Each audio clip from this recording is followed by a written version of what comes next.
Okay मेरे प्यारे बच्चों, सबसे पहले तो मैं आपको मुबारकबाद दे दूं कि अभी भी आप रीट की पात्रता परीक्षा पास करके आए हैं।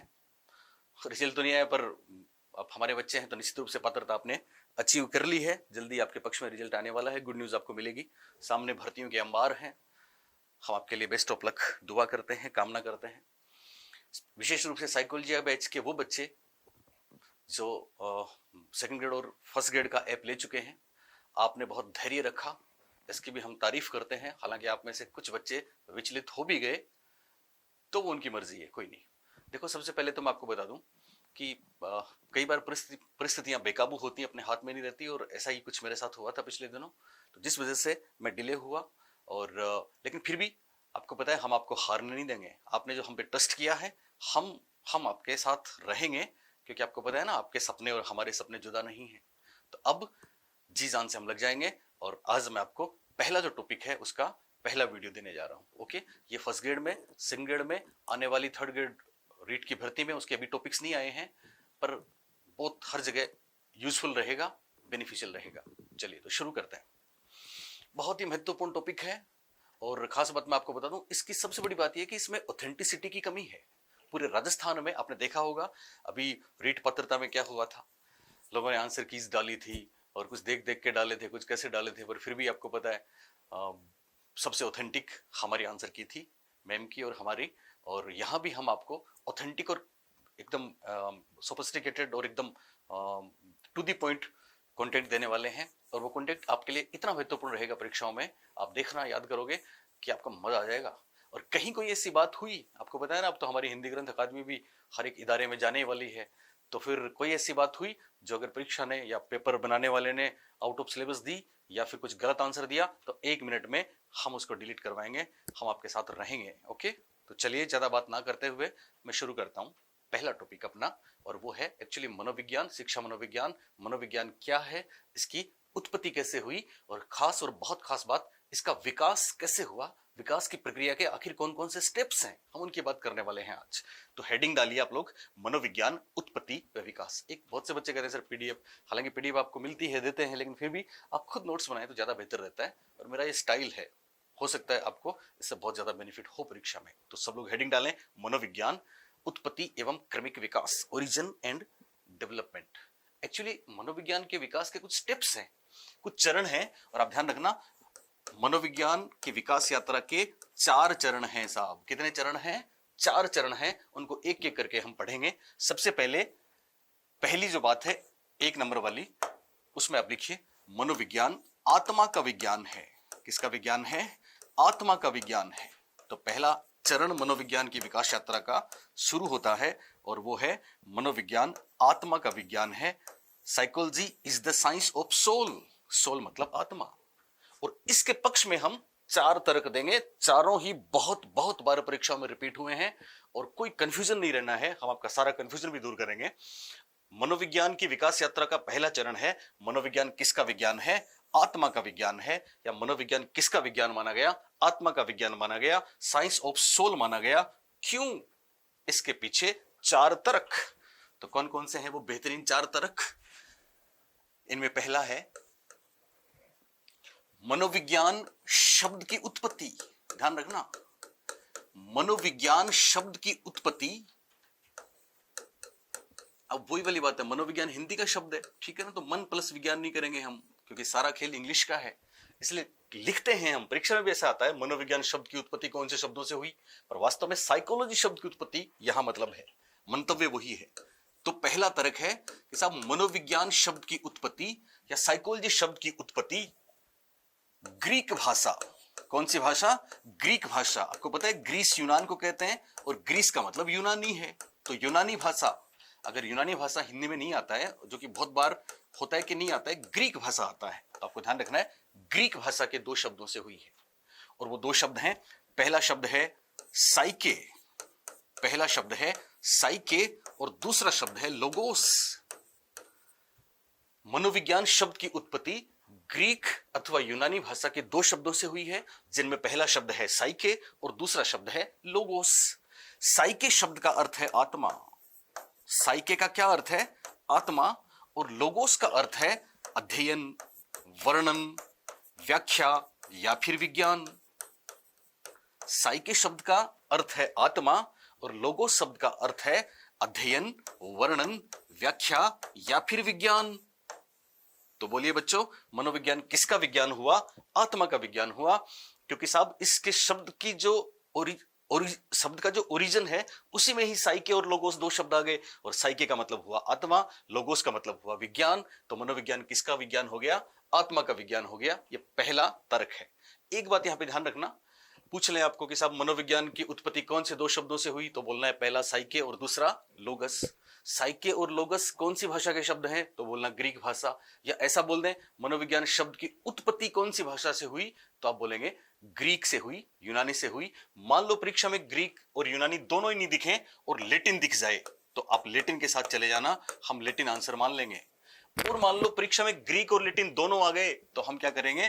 ग्रीक करेंगे, ग्रीक हमारा आंसर होगा। तो पहला प्रश्न आपका क्लियर हुआ। ओके, मनोविज्ञान की विकास यात्रा के 4 चरण हैं, जिनमें पहला चरण हम देख रहे हैं, और वो है मनोविज्ञान किसका विज्ञान? आत्मा का विज्ञान। और आत्मा का विज्ञान मानने के पक्ष में 4 तर्क, जिनमें पहला तर्क मनोविज्ञान शब्द की उत्पत्ति, और इसके लिए 2 शब्द हैं, पहला साइके और दूसरा लोगोस। अब है दूसरा तर्क। दूसरा तर्क किस बात के लिए है? मनोविज्ञान किसका विज्ञान? आत्मा का विज्ञान। किसका विज्ञान? आत्मा का विज्ञान।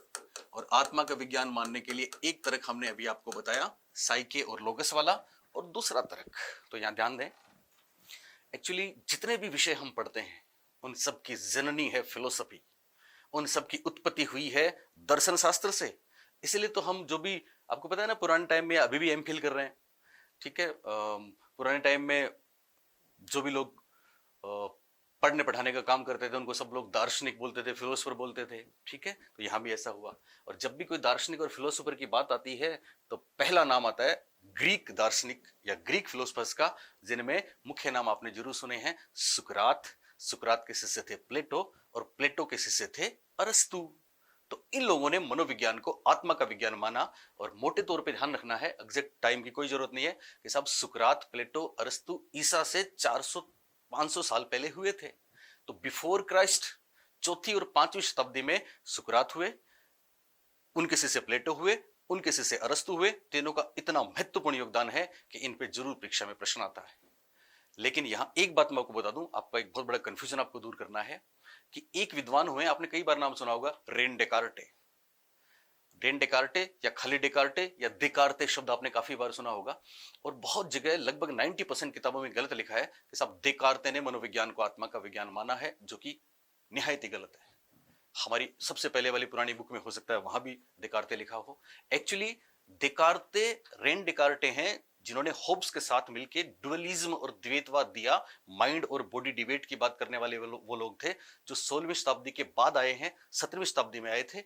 यहां वो देकार्ते नहीं है, पर एक और नाम है उनसे मिलता जुलता, और वो नाम आपने जरूर कहीं ना कहीं पढ़ा होगा, वो नाम है डेमोक्रेटस।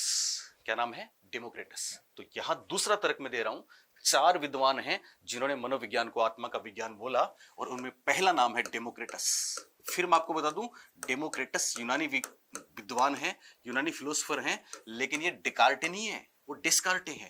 ये हैं डेमोक्रिटस या डेमोक्रेटस या डेमोक्रेट्स। डेमोक्रेट्स हलंत नहीं है, ज्यादा बेहतर है डेमोक्रेट्स। ओके साहब, तो पहला नाम ध्यान रखेंगे डेमोक्रेट्स, दूसरा नाम ध्यान रखेंगे सुकरात। मैं आपको बता दूं, सुकरात के शिष्य थे प्लेटो। कौन थे? प्लेटो। और प्लेटो के शिष्य थे अरस्तु। तो इन चारों ने मनोविज्ञान को आत्मा का विज्ञान बोला। किसका विज्ञान बोला? आत्मा का विज्ञान बोला। इनका समय ईसा से 4वीं-5वीं शताब्दी के आसपास है। डेमोक्रेटस 460 BC में इनका जन्म हुआ था, बिफोर क्राइस्ट, और उसके बाद सुकरात, प्लेटो, अरस्तु। ठीक है, इन चारों ने मनोविज्ञान को किसका विज्ञान बोला? आत्मा का विज्ञान बोला। तो मनोविज्ञान किसका विज्ञान हो गया? आत्मा का विज्ञान हो गया। ये दूसरा तर्क है। लेकिन यहां बहुत से छोटे छोटे प्रश्न बनते हैं जिनकी चर्चा मैं आपके साथ करूंगा, और वो प्रश्न दरअसल ऐसे बनते हैं कि सुकरात से कौन वाकिफ नहीं है? कहते हैं विश्व के आज तक जितने गुरु हुए हैं, हमारे देश की हम बात करें तो हम द्रोणाचार्य के साथ जा सकते हैं, हमारे देश में बहुत गुरु हुए हैं, लेकिन वेस्टर्न बात करें, साइकोलॉजी की बात करें, इंग्लिश का खेल है पूरा, तो विश्व में आज तक के सर्वश्रेष्ठ गुरु के रूप में अगर कोई माने जाते हैं तो वो सुकरात हैं। और शायद आप मेरी ऑफलाइन क्लासेस के बच्चे होंगे तो इस बात को जानते होंगे। हम सुकरात के बारे में आपको अक्सर बताते हैं कि साहब सुकरात वो हैं जिनको लोग कहते थे पागल हैं, और वाकई वो पागल थे, ज्ञान में पागल थे। कहते हैं कि सुकरात से जो एक बार मिल जाता उसका जीवन सफल हो जाता। कल्याण करने वाले गुरु थे। सुकरात कहते हैं कि आई डोंट टीच, मैं पढ़ाता नहीं हूं, बल्कि मैं सामने वाले के ब्रेन में स्टॉर्मिंग कर देता हूं, मैं सामने वाले के मस्तिष्क में तूफान उठा देता हूं, और इससे मजबूर होकर सामने वाला मेरे को प्रश्न करता है। और आपको पता है ना, आज भी परीक्षाओं में अगर ऐसा आ जाता है कि आप एक अच्छे शिक्षक हैं तो आप क्या करेंगे, बच्चों को प्रश्न पूछने के लिए प्रेरित करेंगे। तो सुकरात का यही स्टाइल था, वो सामने वाले को प्रश्न पूछने के लिए प्रेरित करते थे। क्यों? क्योंकि वो सामने वाले को जो भी जवाब देते थे तो छोटे से प्रश्न के रूप में होता था। इसलिए सुकरात प्रश्नोत्तर विधि के जनक माने जाते हैं। किसके जनक माने जाते हैं? प्रश्नोत्तर विधि के जनक। इन्होंने प्रश्नोत्तर विधि दी, और आप जानते हैं सुकरात को सोक्रेटिक बोलते हैं, सोक्रेट्स बोलते हैं, और प्रश्नोत्तर विधि का नाम भी सोक्रेटिक मेथड है। तो बहुत बार परीक्षा में प्रश्न आ चुका है, याद रखना है कि साहब सोक्रेटिक मेथड या प्रश्नोत्तर विधि के जनक कौन हैं? तो हम सब बोलेंगे सुकरात हैं, जिन्होंने मनोविज्ञान को आत्मा का विज्ञान बोला था। एक्चुअली एक 2 मिनट की बात आपको बताता हूं, आज बहुत दिनों बाद अपन मिले हैं तो ध्यान रखने वाली बात कि सुकरात का स्टाइल यही था। जब भी उनसे कोई कुछ ज्ञान प्राप्त करने के लिए आता तो वो उससे इंटरेक्शन करते, और उनका इंटरेक्शन प्रश्नों के माध्यम से होता। जैसे आप गए उनके पास कि गुरुदेव बताओ धर्म क्या है, तो वो पलट के आपसे पूछते अच्छा आप बताओ पाप क्या है। सवाल पूछा, फिर आगे बढ़ जाते थे, रुकते नहीं थे वो। फिर सामने वाला सोचता अच्छा पाप क्या है, फिर वो कोई जवाब ढूंढता, फिर गुरुजी के पास जाता और गुरुजी को जाके उसका जवाब देता, तो फिर गुरुजी अगला प्रश्न करते। इस तरह से छोटे छोटे प्रश्नों के माध्यम से बहुत ही मशहूर थे सुकरात। एक घटना है छोटी सी सुकरात के जीवन की, जो बहुत ही प्रेरणास्पद है, मोटिवेशनल है, आपके लिए भी बहुत काम की है। 2 मिनट आप चाहें तो मैं आपको बता दूं। चलिए बताता हूं। एक्चुअली साहब क्या होता है, एक बार की बात है, एक व्यक्ति है, और आपने अगर इस बात को जो मैं बताने जा रहा हूं अगले 3 मिनट तक ध्यान से सुना तो मंजिल आपके कदमों में होगी, ये मेरा दावा है। एक कोई व्यक्ति था और वो जिंदगी में बार बार फेल हुआ था, असफल हुआ था, सफलता मिलती नहीं थी, जो भी काम करता फ्लॉप, फेल। आखिरकार पनौती हो गया, वो जिसके साथ जुड़ता वो भी फेल। आखिरकार उसने तय किया कि ये जिंदगी मेरे किसी काम की नहीं है, क्योंकि मैं तो असफल आदमी हूं, फेल हूं। तो किसी ने उसको बोला कि एक बार सुकरात से तो मिल ले। लकीली वो सुकरात के पास गया और उनके पांव में गिर गया।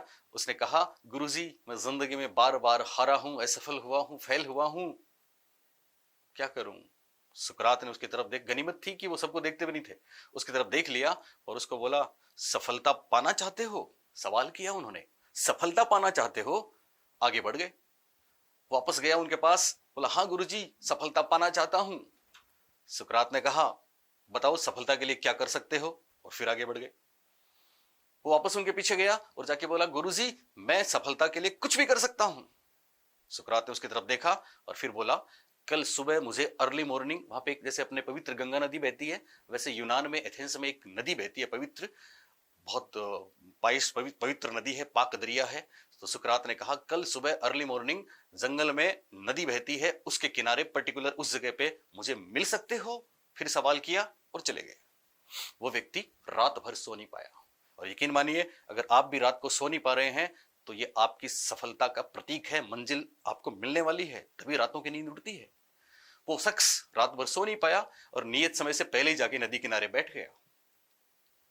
सुकरात आए, नदी सामने नदी थी, घनघोर जंगल था, नदी पूरे शबाब पे थी, भयंकर पानी भरा हुआ था। सुकरात उसके पास आए और उसको आके फिर एक प्रश्न दागा, सोच लो कुछ भी करोगे? उसने कहा हाँ गुरुजी।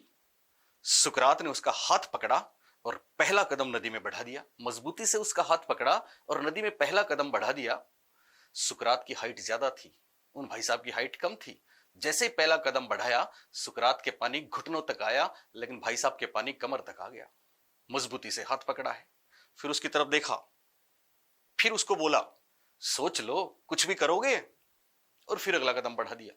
वो जवाब देता उससे पहले पानी उसके यहां तक आ गया।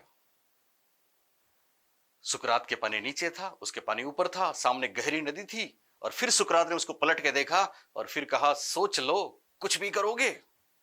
और अब उसको याद आया कि मैं क्या कर बैठा, कोई देखने वाला नहीं है, सामने गहरी नदी है, और जिन्होंने मजबूती से हाथ पकड़ा है वो हाथ छोड़ने वाले नहीं है। क्यों? क्योंकि वो कैसे हैं, वो पागल इंसान है। उसको याद आया, पागल के हाथ में जिंदगी की डोर दे दी। और अब एक पल का फासला था, एक लम्हा दूर था। जब सुकरात ने कदम बढ़ा दिया तो अगला कदम उनका उसको तो डुबो देगा। और ये एक झटके से उसके दिमाग में ख्याल आता है, सामने मौत दिखती है। और जब जिंदगी और मौत आमने सामने होती है तो पता है क्या होता है, उस शख्स को लगा कि अब तो जान बचानी मुश्किल है। तो उसमें जितनी ताकत थी उसने पूरी ताकत एक साथ लगा दी और सुकरात का हाथ छुड़ा के बाहर आके बैठ गया। थोड़ी देर बाद सुकरात बाहर आए और उसको आके बोला, क्या हुआ? उनका स्टाइल था, सवाल करते थे, क्या हुआ? उस शख्स ने कहा, गुरुदेव, जो हुआ मैं ही जानता हूं, आप तो मुझे डुबो ही देते। सुकरात ने कहा, फिर कैसे बचे? देखो, सवाल ही कर रहे हैं, जवाब नहीं दे रहे। फिर कैसे बचे? उस शख्स ने कहा, गुरुदेव, वो तो मैंने जितनी ताकत मेरे में थी पूरी की पूरी ताकत एक साथ लगा दी, एक साथ झोंक दी, तब कहीं जाके हाथ छूटा और मैं बाहर आके यहां पे बैठा। सुकरात ने कहा, पूरी ताकत एक साथ लगा दी तो तुम्हारी जान बची? तो निश्चित रूप से नहीं बचने वाली थी, पर तुमने मौत को जिंदगी में बदल दिया। एक साथ पूरी ताकत लगा दी, बच गए, इस बात से क्या समझे? और आगे चले गए। वो शख्स समझ गया। पता है आपको क्या समझा? आपको हमेशा ध्यान रखना है कि या तो कोई काम करो ही मत, छोड़ दो उसको, छोड़ो, तैयारी नहीं होनी है, रहने दो, आपके बस की बात नहीं है। और अगर करो तो जितनी ताकत आप में है ना वो पूरी लगा दो। मुझसे ले जाना नौकरी, नौकरी तो छोटी सी चीज है, जिंदगी में ऐसी कोई मंजिल नहीं जो आपको नहीं मिले, बशर्ते कि आपके पास जो भी एफर्ट है वो पूरे लगा दो, 100% दे दो, गारंटी से सफलता मिलेगी। तो ऐसे थे सुकरात। सुकरात ने प्रश्नोत्तर विधि का प्रतिपादन किया, सोक्रेटिक मेथड के जनक हैं। कभी आपको मिले प्रश्नावली विधि किसने दी, तो वो वुडवर्थ साहब की है। ओके, अब है प्लेटो साहब। तो प्लेटो की बहुत सी बातें हैं, मैं फिर करूंगा, लेकिन अभी यहां पे चंद बातें जो बहुत महत्वपूर्ण टू दी पॉइंट है उनकी बात करूंगा। एक्चुअली प्लेटो और अरस्तु, पहले प्लेटो हैं। प्लेटो मस्तिष्क को ज्ञान का केंद्र मानते थे। किसको? मस्तिष्क को। अरस्तु हृदय को ज्ञान का केंद्र मानते थे। किसको? हृदय को। प्लेटो आदर्शवादी थे। क्या थे? आदर्शवादी थे, तर्कवादी थे। अरस्तु यथार्थवादी थे, अनुभववादी थे। रियलिज्म और आइडियलिज्म, दो शब्द आपने सुना है। आइडियलिज्म प्लेटो, याद रखना। रियलिज्म अरस्तु, मस्तिष्क ज्ञान का केंद्र प्लेटो, हृदय ज्ञान का केंद्र अरस्तु। और बहुत बहुत और बहुत महत्वपूर्ण बात, प्लेटो ने एक विधि दी है जो आप आए दिन रोज पढ़ते हो, और वो विधि है सामान्य से विशिष्ट, डिडक्टिव मेथड। निगमनात्मक विधि के जनक हैं प्लेटो, और आगमनात्मक इंडक्टिव मेथड के जनक हैं अरस्तु। तो इनकी ये तीनों बातें आप याद रखेंगे कि साहब प्लेटो और अरस्तु दोनों ने मनोविज्ञान को आत्मा का विज्ञान माना। सुकरात के चेले थे प्लेटो, प्लेटो के चेले थे अरस्तु। इनके अलावा एक नाम डेमोक्रेटस, याद रखना आप, वो भी मनोविज्ञान को आत्मा का विज्ञान मानते हैं। ये भी यूनानी दार्शनिक हैं। इनका समय भी ईसा से 460 बीसी में पैदा हुए थे। ठीक है, कोई 382 में, कोई 326 में, 328 में, ईसा से पहले तीसरी, चौथी, पांचवी शताब्दी में ये चारों लोग हो गए थे। ठीक है, सुकरात जिन्होंने प्रश्नोत्तर विधि दी, सोक्रेटिक मेथड दिया, चारों ग्रीक थे, यूनानी थे। इनके शिष्य प्लेटो, प्लेटो मस्तिष्क को ज्ञान का केंद्र मानते थे। प्लेटो के शिष्य अरस्तु, अरस्तु हृदय को ज्ञान का केंद्र मानते थे। प्लेटो आदर्शवादी विचारधारा के जनक हैं, अरस्तु यथार्थवादी विचारधारा के जनक हैं। और प्लेटो ने एक महत्वपूर्ण विधि दी है, डिडक्टिव, निगमनात्मक विधि के जनक कौन? प्लेटो। और इंडक्टिव या आगमनात्मक विधि के जनक कौन? अरस्तु। ये बात याद रहेगी। इसके साथ एक और खास बात मैं आपको बता दूं यहीं पे कि साहब अरस्तु ने एक बुक लिखी थी, डी एनिमा। प्लेटो ने भी डायलॉग्स की बात कही है, प्लेटो ने भी बुक लिखी है, पर डी एनिमा एक पुस्तक लिखी थी अरस्तु ने। और कहते हैं कि साहब डी एनिमा वो ग्रंथ है, वो क्रांतिकारी ग्रंथ है जिसके कारण से मनोविज्ञान को व्यवस्थित रूप से, मनोविज्ञान की बातें, हालांकि तब मनोविज्ञान नाम नहीं था, व्यवस्थित रूप से इसमें प्रस्तुत किया गया है। और इसी के कारण अरस्तु मनोविज्ञान के जनक कहलाते हैं। अरस्तु मनोविज्ञान के जनक माने जाते हैं। इनको कुछ लोग आदि जनक भी बोलते हैं। तो परीक्षा में अगर आ जाए कि मनोविज्ञान के जनक कौन है, तो आंख बंद करके कर देना अरस्तु। मनोविज्ञान के आदि जनक कौन है? अरस्तु। आदि जनक नाम इसलिए पड़ा कि मॉडर्न साइकोलॉजी के फाउंडर फादर विल्हेम वुंट की बात भी हम करेंगे, वो आधुनिक मनोविज्ञान के जनक हैं। ये मनोविज्ञान के आदि जनक हैं। खास बात हम आपको बता दें कि प्लेटो को भी कुछ लोग मनोविज्ञान का जनक मानते हैं। और कौन है? एक नाम आपने जरूर सुना होगा, और वो नाम है कोलेस्निक। कोलेस्निक कहते हैं कि शिक्षा के बारे में सबसे व्यवस्थित विचार जिन्होंने दिए वो प्लेटो हैं। इसलिए वास्तविक रूप से मनोविज्ञान के जनक अगर कोई हैं तो वो प्लेटो हैं। कौन है? प्लेटो। अब यहां पे कंफ्यूज नहीं होना है आपको। मनोविज्ञान के वास्तविक जनक के रूप में कोलसेनिक ने प्लेटो को माना। किसने माना?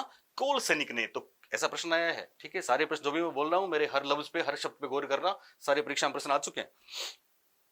कोलसेनिक ने मनोविज्ञान का जनक किसको बोला? तो बोलना है प्लेटो। और मनोविज्ञान के जनक कौन है? तो बोलना है अरस्तु। तो अरस्तु प्लेटो की बात क्लियर हुई आपको? ओके। तो यहां पे हम बात कर रहे हैं कि साहब मनोविज्ञान की विकास की यात्रा में कितने चरण होंगे? तो 4 चरण होंगे। और पहला चरण कौन सा होगा? मनोविज्ञान आत्मा का विज्ञान है। किसका विज्ञान है? आत्मा का विज्ञान। और मनोविज्ञान को आत्मा का विज्ञान मानने के पक्ष में कितने तर्क? 4 तर्क। 4 में से पहला तर्क आपको याद है? पहला तर्क हमने दिया था साइकी और लोगस। साइकी या साइके कि साहब मनोविज्ञान शब्द की उत्पत्ति साइके तथा लोगस शब्दों से हुई है, जो ग्रीक भाषा के शब्द हैं। और साइके का मतलब है आत्मा, इसलिए मनोविज्ञान किसका विज्ञान हो गया? आत्मा का। दूसरा तर्क हमने दिया कि साहब कुछ महत्वपूर्ण विद्वान यूनानी 4 लोग, डेमोक्रेटस। पहला नाम क्या है? डेमोक्रेटस। दूसरा नाम क्या है? सुकरात। तीसरा नाम क्या है? प्लेटो। और चौथा नाम क्या है? अरस्तु। इन चारों ने मनोविज्ञान को किसका विज्ञान माना? आत्मा का विज्ञान माना। तो ये दूसरा तर्क हुआ। अब मनोविज्ञान को आत्मा का विज्ञान मानने के पक्ष में तीसरा तर्क, और वो क्या है? वो ये है कि साहब 16वीं शताब्दी तक, कौन सी शताब्दी तक? 16वीं शताब्दी तक। याद रखना, हम ईसा से 500 साल पहले से सीधे 16वीं शताब्दी में आ रहे हैं। तभी तो एबिंगहॉस का वो कथन याद है ना, psychology has a long past but A short history. बात करेंगे हम उसकी। अतीत तो लंबा है पर इतिहास बहुत छोटा है। अतीत का मतलब बातें तो पुरानी हैं, लेकिन एविडेंस जब मिलते हैं तो बाद में मिलते हैं। 16वीं शताब्दी तक की ये जो बातें हैं ना, इनके एविडेंस बहुत कम है ऊपर वालों के। इसलिए कहते हैं कि साहब अतीत लंबा है पर इतिहास छोटा है। एबिंगहॉस ने बात कही थी। तो तीसरा तर्क हम देख रहे हैं कि 16वीं शताब्दी तक, कौन सी शताब्दी तक? 16वीं शताब्दी तक मनोविज्ञान दर्शन शास्त्र का एक भाग था। किसका एक भाग था? दर्शन शास्त्र का एक भाग था, फिलोसफी का एक भाग था। आप बोलेंगे साहब दर्शन शास्त्र का एक भाग था, तो फिर मनोविज्ञान आत्मा का विज्ञान कैसे हुआ? तो इसका जवाब है दर्शन शास्त्र और फिलोसफी जो लोग पढ़ते हैं वो इस बात को जानते हैं, और आप भी शायद जानते होंगे कि दर्शन शास्त्र और फिलोसफी का केंद्रीय विषय आत्मा, परमात्मा, परम तत्व है। वर्षों से दर्शन शास्त्र में इसी का अध्ययन होता है, और आज भी दर्शन शास्त्र आत्मा के अध्ययन में लीन है। चूंकि मनोविज्ञान एक अलग विषय नहीं था, मनोविज्ञान स्वयं दर्शन शास्त्र का एक भाग था, एक पार्ट था। मेंटल फिलोसफी के नाम से उस समय एक ब्रांच थी, मानसिक दर्शन शास्त्र एक ब्रांच थी दर्शन शास्त्र की, उसी को वही मनोविज्ञान था एक्चुअल मायने में। तो मनोविज्ञान दर्शन शास्त्र का एक भाग था, इसलिए किसका विज्ञान हो गया? मनोविज्ञान आत्मा का विज्ञान हो गया। ये तीसरा तर्क है। और मनोविज्ञान को आत्मा का विज्ञान मानने के पक्ष में चौथा तर्क, और ये चौथा तर्क भी बहुत बार परीक्षाओं में पूछा गया है, और वो क्या है? वो है मनोविज्ञान या साइकोलॉजी। मनोविज्ञान या साइकोलॉजी शब्द पहली बार किसने दिया? तो आपको पता है मनोविज्ञान अथवा साइकोलॉजी शब्द का पहली बार प्रयोग, शब्द का पहली बार प्रयोग मनोविज्ञान अथवा साइकोलॉजी शब्द का पहली बार प्रयोग आपको पता है कब हुआ था? 1590 में हुआ था, 16वीं शताब्दी में ही हुआ था। तो मनोविज्ञान शब्द का पहली बार प्रयोग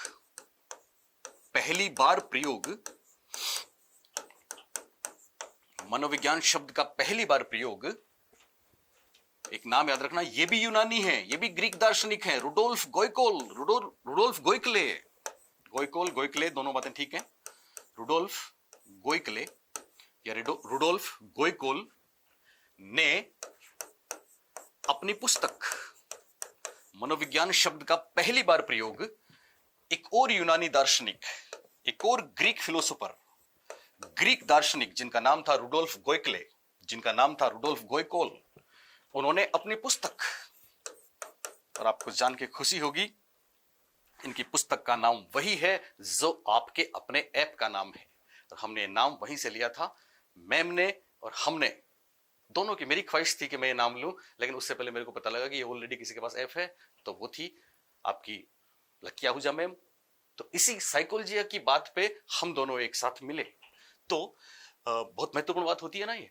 तो मनोविज्ञान शब्द का पहली बार प्रयोग रुडोल्फ गोइकले ने अपनी पुस्तक, और पुस्तक का नाम है साइकोलॉजी।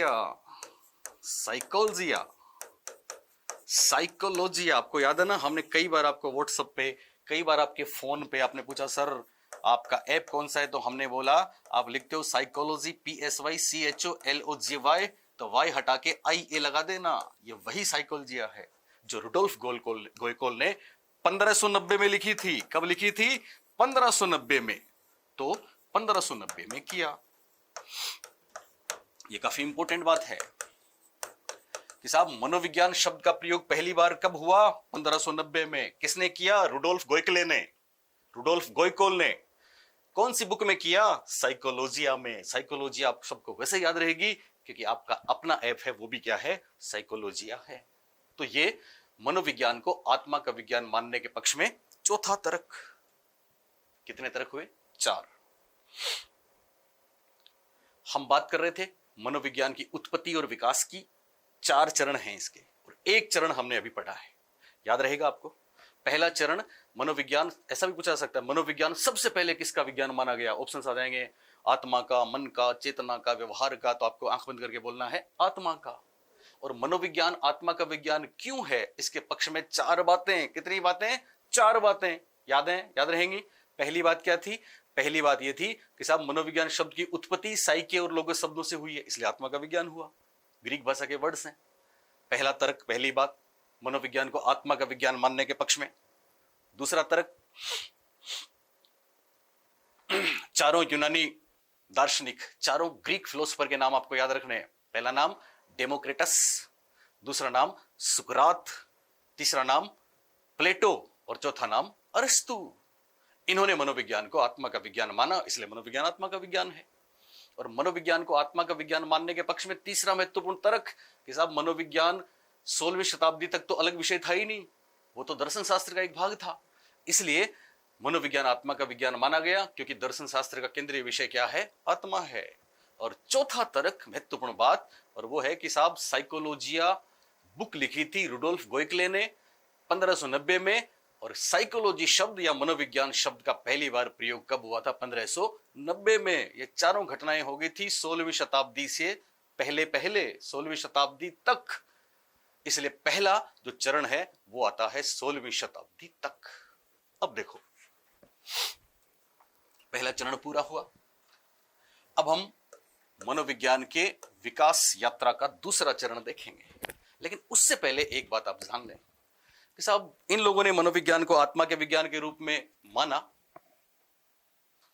परिभाषित किया, आत्मा की बात करी, लेकिन आलोचना करने वाले किसको छोड़ते हैं? क्रिटिक्स होते हैं। और यहां भी आलोचनाएं हुई, यहां भी क्रिटिक्स हुए। क्या आलोचना हुई? पहली आलोचना तो इस बात को लेके हुई कि साहब आत्मा को किसने देखा, आत्मा को किसने जाना, क्या आत्मा का कोई भौतिक अस्तित्व है, क्या कोई फिजिकल एग्जिस्टेंस है? जवाब है नहीं है।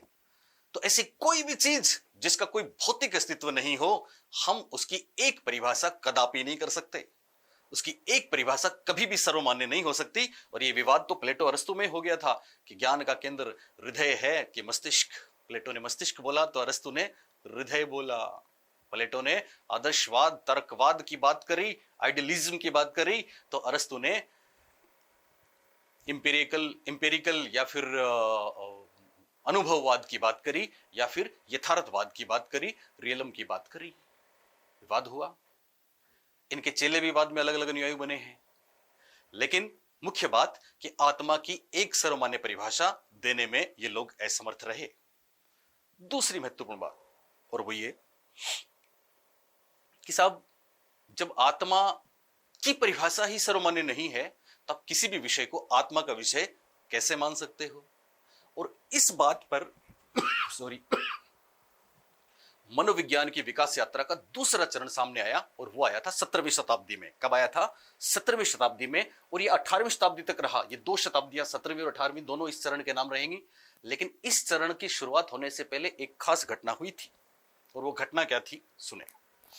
एक्चुअली आपने नाम सुना होगा दो महत्वपूर्ण फिलोसोफर कहूं, साइकोलॉजिस्ट कहूं, जिनमें एक थे रेन डेकार्टे। ये डेकार्टे हैं जिनको डेस्कार्टे बोलते हैं। और दूसरे थे थॉमस होब्स। थॉमस होब्स ने फिजिक्स का प्रयोग किया था उस जमाने में। एक्चुअली पता है आपको, साइकोलॉजी फिलोसफी से भी निकली है, साइकोलॉजी फिजियोलॉजी से भी निकली है, साइंस भी है, ठीक है। तो फिजिक्स का रोल भी है। होब्स ने वो काम किया और रेन डेकार्टे ने एक जबरदस्त काम किया। और इन दोनों ने मिलकर जो काम किया वो मनोविज्ञान के इतिहास में माइंड बॉडी डिबेट के नाम से प्रसिद्ध है। जैसे हम करते हैं ना नेचर एंड नर्चर डिबेट, वैसे ही माइंड बॉडी डिबेट के नाम से प्रसिद्ध है। और इसी को कहते हैं द्वैतवाद। क्या कहते हैं? द्वैतवाद। इसी को इंग्लिश में बोलते हैं डुअलिज्म। डुअलिज्म। और डुअलिज्म की ज्यादा महत्वपूर्ण जो काम था डुअलिज्म पे, वो किया था रेन डेकार्टे ने, और होब्स भी इनके सहयोगी रहे थे। क्या है डुअलिज्म, क्या है द्वैतवाद? सुने। द्वैतवाद ये कहता है, क्योंकि पहले ये था कि सब माइंड और बॉडी एक ही है। हम भी इस पे अभी विचार करें तो आप बता सकते हैं माइंड और बॉडी एक है कि अलग अलग है, ठीक है। इन्होंने बोला कि माइंड और बॉडी एक नहीं है, वो तो डिफरेंट एंटिटी है, वो तो डिफरेंट दो अलग अलग चीजें हैं। पहले ये भी था कि माइंड हमारी बॉडी को चलाता है, यूनिलेटरल रिलेशन है। लेकिन रेन डेकार्टे ने पहली बार ये कहा कि साहब ये यूनिलेटरल नहीं है, ये बाई डायरेक्शनल खेल है, बाइलेटरल रिलेशन है। माइंड बॉडी को चलाता है तो कई बार बॉडी भी माइंड को चलाती है। इसका मतलब दोनों एक नहीं है बल्कि अलग अलग हैं। और उस जमाने में उन्होंने बोला था पीनियल ग्लैंड। कभी आपने नाम सुना है पीनियल ग्लैंड? हमारे मस्तिष्क में एक पीनियल ग्लैंड है जो ब्रेन को और बॉडी को दोनों को जोड़ती है, एक दूसरे के मैसेज पहुंचाती है, एक दूसरे को कंट्रोल करती है। यह बात कहलाती है द्वैतवाद, और यही है डुअलिज्म। और इसी के कारण से ध्यान रखना, रेन डेकार्टे और होब्स को यह श्रेय दिया जाता है कि इन्होंने मनोविज्ञान को फिलोसॉफी से आजाद कराया। किससे आजाद कराया?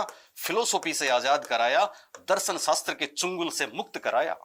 हालांकि एक स्वतंत्र विषय के रूप में मनोविज्ञान की स्थापना अभी भी नहीं हुई, वो तो विल्हेम वुंट व टीचनर की लिपजिंग वाली प्रयोगशाला से होगी, तभी तो वो मॉडर्न साइकोलॉजी के फादर माने जाते हैं। लेकिन इन्होंने ये काम कर दिया द्वैतवाद में कि मनोविज्ञान दर्शन शास्त्र से अलग माना गया, और एक बैरियर हो गया कि 16वीं शताब्दी तक मनोविज्ञान दर्शन शास्त्र का भाग था, इसलिए आत्मा का विज्ञान था। लेकिन अब दर्शन शास्त्र से अलग हो गया और अब एक नया टर्म आ गया, वो क्या था? माइंड। तो यहां से मनोविज्ञान की विकास यात्रा का दूसरा फेज शुरू होता है, दूसरा चरण शुरू होता है, और वो है मनोविज्ञान मन का विज्ञान है। मनोविज्ञान किसका विज्ञान है? मन का विज्ञान है। और ध्यान रखना, मन का अर्थ यहां पे है माइंड। कई बार हम पढ़ लेते हैं मस्तिष्क का विज्ञान है, तो हिंदी में पढ़ सकते हैं, लेकिन याद रखना ये माइंड है जो ब्रेन से डिफरेंट है। क्योंकि ब्रेन तो फिजिकल ही है, लेकिन माइंड तो उसके अलावा भी कुछ है। तो मनोविज्ञान मन का विज्ञान माना गया। और मोटे तौर पे याद रखना, 17वीं व 18वीं शताब्दी, 17वीं व 18वीं शताब्दी। मनोविज्ञान की विकास यात्रा का दूसरा चरण याद रखना, पहला चरण था मनोविज्ञान किसका विज्ञान? आत्मा का विज्ञान। और दूसरा चरण मनोविज्ञान किसका विज्ञान? मन का विज्ञान। किसका विज्ञान? मन का विज्ञान। और इसमें आप द्वैतवाद वाली बात तो याद रखोगे, ठीक है ना, चूंकि उन्होंने द्वैतवाद दिया, माइंड की बात करी, इसलिए होब्स और डेकार्टे दोनों मनोविज्ञान को मन का विज्ञान मानने वाले हैं। इसलिए आप पढ़ते थे ना, डेकार्टे आत्मा का विज्ञान नहीं, वो डेमोक्रेट्स हैं जो आत्मा का विज्ञान की बात करते हैं, डेकार्टे तो मन के विज्ञान की बात करते हैं। कुछ लोग हैं जिन्होंने मनोविज्ञान को मन का विज्ञान माना, जिनमें सबसे प्रमुख नाम जिनका है वो इटली के दार्शनिक थे पाम्पोनोजी। तो एक नाम याद रखना, पाम्पोनोजी। इनके अलावा और भी बहुत से लोग हैं, और भी बहुत से नाम हैं जिन्होंने मनोविज्ञान को किसका विज्ञान माना था? मन का विज्ञान माना था। और कौन कौन है वो लोग? पाम्पोनोजी एक नाम याद रखना, इसके अलावा एक नाम याद रखना कांट महोदय का। कांट से वाकिफ होंगे एसएसटी वाले बच्चे, जिन्होंने आत्मा का विरोध किया था, आत्मा की क्रिटिक्स में सबसे प्रमुख भूमिका थी कांट की, पाम्पोनोजी, कांट। एक नाम आपने सुना है टेबुला रासा वाले, लोक, जॉन लोक। लोक एक तंत्र से संबंधित दो मनोवैज्ञानिक हैं, एक का नाम है स्पेरी, दूसरे का नाम है पेनरोज। स्पेरी व पेनरोज। आपको पता है विलियम जेम्स ने एक परिभाषा दी है शिक्षा की, कि साहब शिक्षा समग्र रूप में अगर किसी को मिलती है या कोई ग्रहण करता है तो वो अपने नर्व सिस्टम को अपना एनिमी नहीं बल्कि फ्रेंड बना लेता है। ऐसी परिभाषा है, मैं बताऊंगा आपको आगे।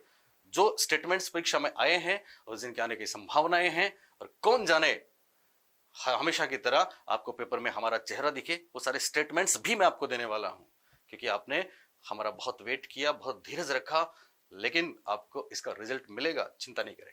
ओके, तो हम पढ़ रहे हैं मनोविज्ञान की विकास यात्रा का कौन सा चरण? दूसरा चरण। और इसमें बताया गया है मनोविज्ञान किसका विज्ञान है? मन का विज्ञान है। और मन का मतलब क्या है? माइंड है। और यह बात है 17वीं शताब्दी की, जो 18वीं शताब्दी में भी रही। तो 17वीं और 18वीं दोनों शताब्दी में मनोविज्ञान किसका विज्ञान माना गया? मन का। कौन लोग हैं जिन्होंने सपोर्ट किया? तो पहला नाम है पाम्पोनोजी, याद रखना, कौन सा? पाम्पोनोजी। दूसरा नाम है कांट, क्या नाम है? कांट। तीसरा नाम है लोक। चौथा नाम है स्पेरी व पेनरोज। पांचवा नाम है लिबनिज। लिबनिज, लिबनिज पांचवा नाम है। एक नाम है ह्यूम, क्या नाम है? ह्यूम। और ऑब्वियसली डेकार्टे और होब्स तो हैं ही, डेकार्टे व होब्स।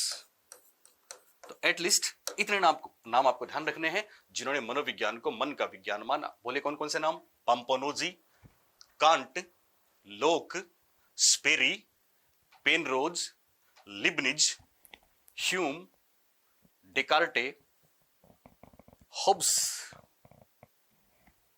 क्लियर? अब चूंकि देखो 17वीं और 18वीं शताब्दी, इस पे एक प्रश्न और बनता है, पूछा गया कभी कहीं किसी एग्जाम में, कि साहब वो कौन सी शताब्दी है जो मनोविज्ञान के विकास यात्रा की अंधकारमय शताब्दी कहलाती है? Dark century. डार्क सेंचुरी कौन सी है? उसका जवाब होगा 18वीं शताब्दी, क्योंकि 18वीं शताब्दी में कोई विशेष काम नहीं हुआ। 17वीं शताब्दी में मनोविज्ञान दर्शन शास्त्र से अलग होकर मन के विज्ञान के रूप में प्रतिष्ठित हुआ, जिसमें पाम्पोनोजी से लेकर कांट, लोक, स्पेरी, पेनरोज, लिबनिज, ह्यूम, डेकार्टे व होब्स जैसे लोगों ने काम किया। लेकिन 18वीं शताब्दी के बारे में हिस्ट्री मौन है, इसलिए इसको अंधकार वाली शताब्दी भी कहते हैं। अब दूसरे नंबर पे, सेकंड चरण में, दूसरे माइलस्टोन में मनोविज्ञान मन का विज्ञान माना गया, पर आलोचनाओं का दौर यहां भी आया। आलोचना करने वाले किसको छोड़ते हैं? और मनोविज्ञान को मन के रूप में परिभाषित करने की आलोचनाएं हुई। पहली आलोचना तो वही थी जो आत्मा के रूप में मनोविज्ञान की परिभाषा के विरुद्ध आई, कि साहब मन को भी किसने देखा है, मन को भी किसने जाना है, क्योंकि मन की बात माइंड से है, मन ब्रेन नहीं है। ब्रेन को तो आप देख सकते हो, लेकिन मन को किसने देखा, मन को किसने जाना? मन का भी कोई भौतिक अस्तित्व नहीं है, मन का भी कोई फिजिकल एग्जिस्टेंस नहीं है। पहली आलोचना। दूसरी बड़ी मुखर आलोचना थी, और वो ये थी कि साहब माफ करें, आप मनोविज्ञान को अगर मन का विज्ञान कहते हैं तो आप मनोविज्ञान के क्षेत्र को बहुत छोटा कर देंगे, बहुत संकुचित कर देंगे। क्यों? क्योंकि फिर आप पशुओं का अध्ययन नहीं कर पाएंगे, क्योंकि पशुओं में तो माइंड होता ही नहीं है। अब आप बोलेंगे साहब पशुओं में माइंड होता है कि नहीं होता? जवाब है नहीं होता। क्योंकि अगर पशुओं में माइंड होता, अगर पशुओं में माइंड, एनिमल्स में माइंड होता, इस जमाने की बात है, तो फिर आपको पता है हम में और उनमें क्या फर्क रहता? हमारे पूर्वज और उनके पूर्वज हजारों साल पहले, लाखों वर्षों पहले, बोलिए एक जैसे थे कि नहीं थे? हम भी कपड़े नहीं पहनते, हमारे पूर्वज भी कपड़े नहीं पहनते थे, उनके पूर्वज भी कपड़े नहीं पहनते थे, हमारे पूर्वज भी उन्हीं की तरह रहते थे, उन्हीं के पूर्वजों की तरह रहते थे ना। फिर पता क्या हुआ, फिर हमारे पूर्वजों को मेंटोस मिल गया। हम जब छोटे थे तो एक ऐड आता था, एक गधा है दद्दू और एक इंसान है, दोनों एक जैसे जंगली, लेकिन इंसान को मेंटोस मिल गया, उसने मेंटोस खाया तो दिमाग की बत्ती जली, उसने पत्थर को टकरा के आग बना ली, उसने पत्थर को घिस के टायर बना लिया, उसने पेड़ को काट के गाड़ी बना ली, उसमें उस गधे को जोत दिया, छाल से कपड़े बना लिए, कपड़े पहन लिए और आराम से उस गधे को बोल रहा है चल दद्दू। मतलब अगर पशुओं में माइंड होता तो वो हमारी तरह कपड़े क्यों नहीं पहनते, हमारी तरह घरों में क्यों नहीं रहते, वो तो आज भी वैसे के वैसे ही है। इसका मतलब ये बात सिद्ध करती है कि उनमें माइंड नहीं होता। इसका मतलब ध्यान दें,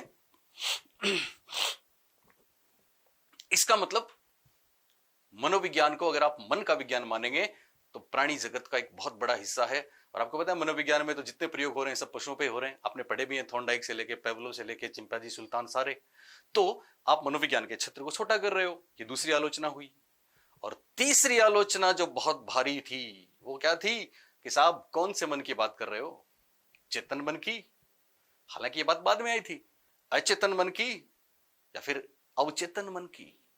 यह आलोचना इतनी मुखर थी कि इसके जवाब में मनोविज्ञान की विकास यात्रा का तीसरा माइलस्टोन सामने आया, तीसरा चरण सामने आया, और वो था मनोविज्ञान चेतन मन का विज्ञान है। किसका विज्ञान है? चेतन मन का। तो इसको आप ऐसे भी कह सकते हो, मनोविज्ञान चेतन मन या फिर चेतना का विज्ञान है। मनोविज्ञान चेतन मन या फिर चेतना का विज्ञान है। किसका विज्ञान है? चेतना का विज्ञान है। और ध्यान रखना, इंग्लिश में चेतना को बोलते हैं कॉन्शियसनेस। आप सब पढ़ चुके हो हमसे, सिगमंड फ्राइड पढ़ चुके हो ना, कॉन्शियसनेस। मनोविज्ञान की विकास की यात्रा में तीसरा शब्द आता है कॉन्शियसनेस, चेतना या फिर चेतन मन। और यह बात होती है 19वीं शताब्दी में। आप शताब्दी के हिसाब से एक सिंहावलोकन करेंगे, विहंगावलोकन करेंगे, माफ करें, कि साहब 16वीं शताब्दी तक मनोविज्ञान था, आत्मा का विज्ञान। कब तक था? 16वीं तक। फिर 17वीं व 18वीं में ये किसका विज्ञान बना? मन का विज्ञान। किसका बना? मन का विज्ञान। और 19वीं में किसका बना? चेतना का विज्ञान। किसका बना? चेतना का विज्ञान। साइंस ऑफ कॉन्शियसनेस 16वीं तक था, आत्मा का विज्ञान। था कि नहीं था? ओके। और मनोविज्ञान को चेतना के विज्ञान के रूप में प्रतिष्ठित करना एक बहुत बड़ी बात थी। और दरअसल यहीं से मनोविज्ञान एक अलग विषय के रूप में सामने आता है, एक स्वतंत्र विषय के रूप में सामने आता है, एक साइंटिफिक सब्जेक्ट के रूप में सामने आता है। और इसके लिए श्रेय जिनको दिया जाता है वो है जर्मनी के साइकोलॉजिस्ट विल्हेम वुंट। क्या नाम है उनका? Wilhelm Wundt. तो यहां पहला नाम आ जाएगा विल्हेम वुंट का। इनके शिष्य थे जिन्होंने खतरनाक काम किया था, औपचारिक रूप से संरचनावाद की स्थापना करी थी। वो हैं एडवर्ड ब्रोडस टिचनर, ईबी टिचनर। एक नाम हुआ विल्हेम वुंट, दूसरा नाम हुआ ईबी टिचनर। और निश्चित रूप से जिनका योगदान भी बहुत भारी है वो है विलियम जेम्स। तो मेनली 3 नाम आप यहां पे ध्यान रखेंगे, वाइस और जेम्स सली। 2 और नाम भी आएंगे, यहीं पे लिखवा देता हूं। वाइस एक नाम है और एक नाम है जेम्स सली। सली। ओके। तो मोटे तौर पे 5 नाम याद रखना। मनोविज्ञान की विकास यात्रा का तीसरा चरण चेतना का विज्ञान, 19वीं शताब्दी। पहला महत्वपूर्ण नाम विल्हेम वुंट। विल्हेम वुंट के शिष्य ईबी टिचनर और वुंट के ही शिष्य विलियम जेम्स। इनके अलावा वाइस एक नाम है, एक जेम्स सली नाम है। ये 5 लोग कम से कम ध्यान रखेंगे। वेबर फेकनर, होल्महोल्ट्ज का नाम भी आएगा संरचनावाद जब आपको स्कूल से बताऊंगा तो। पर मेनली 3 नाम आपको यहां पे ध्यान रखने हैं, Wilhelm Wundt, EB Titchener, William James. इन्होंने कमाल किए। कमाल क्या कमाल किए उन्होंने, इन पे बहुत बार परीक्षा में प्रश्न आते हैं। तो खास बात, सबसे पहले देखो, इंपोर्टेंट करके लिखो, इंपोर्टेंट। और इंपोर्टेंट में आप लिखें विल्हेम वुंट, ये विलियम वुंट नहीं है। वहीं पे आप पता लगा लेना कि आप जिनसे साइकोलॉजी पढ़ते हो वो इसको विल्हेम बोल पाते हैं कि नहीं बोल पाते। विलियम बोलते हैं तो पता लगा लेना कि साहब हटा लेना वहां से अपना खेल सारा कारोबार। वुंट, वुंट की स्पेलिंग भी इंपोर्टेंट। विल्हेम वुंट कहां के थे? ये जर्मनी के। विल्हेम वुंट ने 1879 में, आपको पता है 1879, 1879 मतलब 19वीं शताब्दी, ठीक है ना। 1801 होते ही 19वीं शताब्दी शुरू हो जाती है, तो ये 19वीं शताब्दी की बात है। विल्हेम वुंट ने 1879 में जर्मनी के लिपजिंग शहर में, कौन से शहर में? लिपजिंग शहर में मनोविज्ञान की प्रथम प्रयोगशाला स्थापित की। मनोविज्ञान की पहली लैब स्थापित की, प्रथम प्रयोगशाला, लेबोरेटरी स्थापित की। तो मनोविज्ञान की पहली प्रयोगशाला पूरी विश्व में, पूरी दुनिया में जिन्होंने स्थापित की थी वो कौन थे? विल्हेम वुंट थे। वो कौन थे? Wilhelm Wundt. यहां पे उन्होंने प्रयोग किए साहब। पता है विल्हेम वुंट के 17,000 शिष्य थे। स्किनर से लेके विलियम जेम्स से लेके सब लोग विल्हेम वुंट के शिष्य थे, इनसे पढ़े थे, वहां पे गए थे। 17,000 स्कॉलर साइकोलॉजी, तो कितना बड़ा आंदोलन होगा सोच सकते हैं आप। एक्चुअली विल्हेम वुंट ने जो प्रयोगशाला बनाई थी वो लिपजिंग जर्मनी में है। कहां पे है? लिपजिंग जर्मनी में है। ये जाने कितनी बार परीक्षा में आ चुका है। हालांकि लिपजिंग यूनिवर्सिटी का नाम है, शहर यूनिवर्सिटी मिनेसोटा, याद है ना आपको, शहर यूनिवर्सिटीज के नाम सेम। हालांकि आजकल इसके बाद में कार्ल मार्क्स विश्वविद्यालय, इसकी जगह कौन सा बन गया? कार्ल मार्क्स विश्वविद्यालय बन गया। इसका नया नाम हो गया कार्ल मार्क्स विश्वविद्यालय, कार्ल मार्क्स यूनिवर्सिटी। यहां पे मनोविज्ञान की पहली लैब बनाई थी विल्हेम वुंट ने, लेकिन उस जमाने में नाम था लिपजिंग। ओके, ये इतनी मशहूर बात है कि इसके कारण से विल्हेम वुंट के साथ कई स्टार जुड़ गए, कई तगमे लग गए साहब। कौन कौन से वो स्टार हैं जो विल्हेम वुंट के साथ लगेंगे? इन पे जरूर प्रश्न आता है। Wilhelm Wundt, Wilhelm Wundt, Wilhelm Wundt को आपको पता है ना आदि जनक अरस्तु, तो Wilhelm Wundt father of modern psychology, founder of modern psychology, आधुनिक मनोविज्ञान के जनक, आधुनिक मनोविज्ञान के जनक। हालांकि कुछ लोग विलियम जेम्स को आधुनिक मनोविज्ञान के जनक मानते हैं, लेकिन ऑथेंटिसिटी इसके साथ है, आप इन्हीं के साथ रहेंगे। विलियम जेम्स तो अमेरिकन मनोविज्ञान के जनक हैं, क्योंकि आपको पता है विल्हेम वुंट प्रथम मनोवैज्ञानिक माने जाते हैं, पहले साइकोलॉजिस्ट माने जाते हैं, इसलिए तो ये आधुनिक मनोविज्ञान के जनक हैं। तो आधुनिक मनोविज्ञान के जनक विल्हेम वुंट की दूसरी महत्वपूर्ण बात, प्रयोगात्मक मनोविज्ञान के जनक, एक्सपेरिमेंटल साइकोलॉजी के जनक। विल्हेम वुंट की तीसरी बात, साइंटिफिक साइकोलॉजी, वैज्ञानिक मनोविज्ञान के जनक।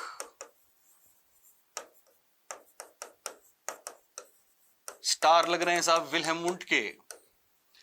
आधुनिक मनोविज्ञान के जनक विल्हेम वुंट, प्रयोगात्मक मनोविज्ञान के जनक विल्हेम वुंट, वैज्ञानिक मनोविज्ञान के जनक Wilhelm Wundt. William James American मनोविज्ञान के जनक होंगे, ठीक है ना। तो तीन बातें इनकी क्लियर। चौथी बात इनकी, इन्होंने एक्चुअली संरचनावाद नामक संप्रदाय स्थापित किया। हालांकि औपचारिक रूप से उसकी स्थापना टीचनर ने करी थी अमेरिका जाके 95 में, 94-95 में, लेकिन इन्होंने संरचनावाद का कॉन्सेप्ट दे दिया था, जो ऐच्छिकवाद के नाम से दिया था। इनका नाम जो था संरचनावाद नहीं था, ऐच्छिकवाद। क्या होता है संरचनावाद, हम आपको बताएंगे। वॉलेंटरिज्म, वॉलेंटरिज्म की अवधारणा दी, वॉलेंटरिज्म का कॉन्सेप्ट दिया किसने? विल्हेम वुंट ने। और इसी का परिणाम हुआ था संरचनावाद। क्या हुआ था? संरचनावाद, जिसको इंग्लिश में हम बोलते हैं स्ट्रक्चरलिज्म। ये संरचनावाद कंस्ट्रक्टिविज्म नहीं है, स्ट्रक्चरलिज्म है, जिसमें अंशों की बात की जाती है। और बहुत बहुत खास बात, विल्हेम वुंट का एक तमगा, एक स्टार, एक मेडल है कि विल्हेम वुंट प्रथम मनोवैज्ञानिक माने जाते हैं। विल्हेम वुंट मनोविज्ञान को एक स्वतंत्र विषय का दर्जा दिलाने वाले मनोवैज्ञानिक माने जाते हैं। विल्हेम वुंट मनोविज्ञान को प्रयोगात्मक विषय के रूप में स्थापित करने वाले मनोवैज्ञानिक माने जाते हैं। विल्हेम वुंट ने पहली प्रयोगशाला तो बनाई दी थी, और खास बात विल्हेम वुंड प्रथम मनोवैज्ञानिक इसलिए भी माने जाते हैं कि विल्हेम वुंड ने मनोविज्ञान का पहला स्कूल संरचनावाद या स्ट्रक्चरलिज्म ही बनाया था। विल्हेम वुंड प्रथम मनोवैज्ञानिक इसलिए भी जाने जाते हैं कि विल्हेम वुंड ने मनोविज्ञान की प्रथम विधि, प्राचीन विधि भी दी थी, और पता है उस विधि का नाम था अंतर्दर्शन विधि। कौन सी विधि? अंतर्दर्शन विधि, जिसका व्यवहारवादियों ने विरोध किया था। अंतर्दर्शन विधि को हम आत्मदर्शन या आत्म परीक्षण विधि भी कह सकते हैं। इंट्रोस्पेक्शन मेथड बोलेंगे इसको, इंट्रोस्पेक्शन, खुद ही निरीक्षण करना। यानी इसमें मस्तिष्क दो प्रकार के काम करता है, खुद के व्यवहार को देखता है और खुद के व्यवहार को का मूल्यांकन भी करता है और खुद ही व्यवहार भी करता है। तो व्यवहार करने वाला भी व्यक्ति खुद स्वयं और व्यवहार का मूल्यांकन करने वाला भी स्वयं। यह है अंतर्दर्शन विधि, जो मनोविज्ञान की प्राचीनतम विधि मानी जाती है, प्रथम विधि मानी जाती है। हालांकि एक बात याद रखना, यह 1879 की बात है, 1879 ऑनवर्ड्स, उसके आगे और प्राचीनतम विधि आए तो इसको करना है। लेकिन अगर ऑप्शंस में टाइडमैन वाली वो विधि आ जाए जिसको केस स्टडी बोलते हैं, तो वो तो 1887 की बात है, वो इसके साथ लगभग समकालीन है, वो जुड़ी हुई है। तो वहां कोई कंफ्यूजन हो सकता है, पर हमको ऐसा प्रश्न गारंटी से अगर मिलेगा, टाइडमैन वाली व्यक्ति इतिहास विधि पे प्रश्न मिलेगा दूसरे तरीके से, क्योंकि उसको फ्राइड ने व्यवस्थित तरीके से यूज किया था। ठीक है, वो मनोवैज्ञानिक विकारों और मानसिक और एबनॉर्मल बच्चों के लिए काम में आती है। माइक्रोस्कोपिक मेथड है, नैदानिक विधि है, सूक्ष्मदर्शी विधि है।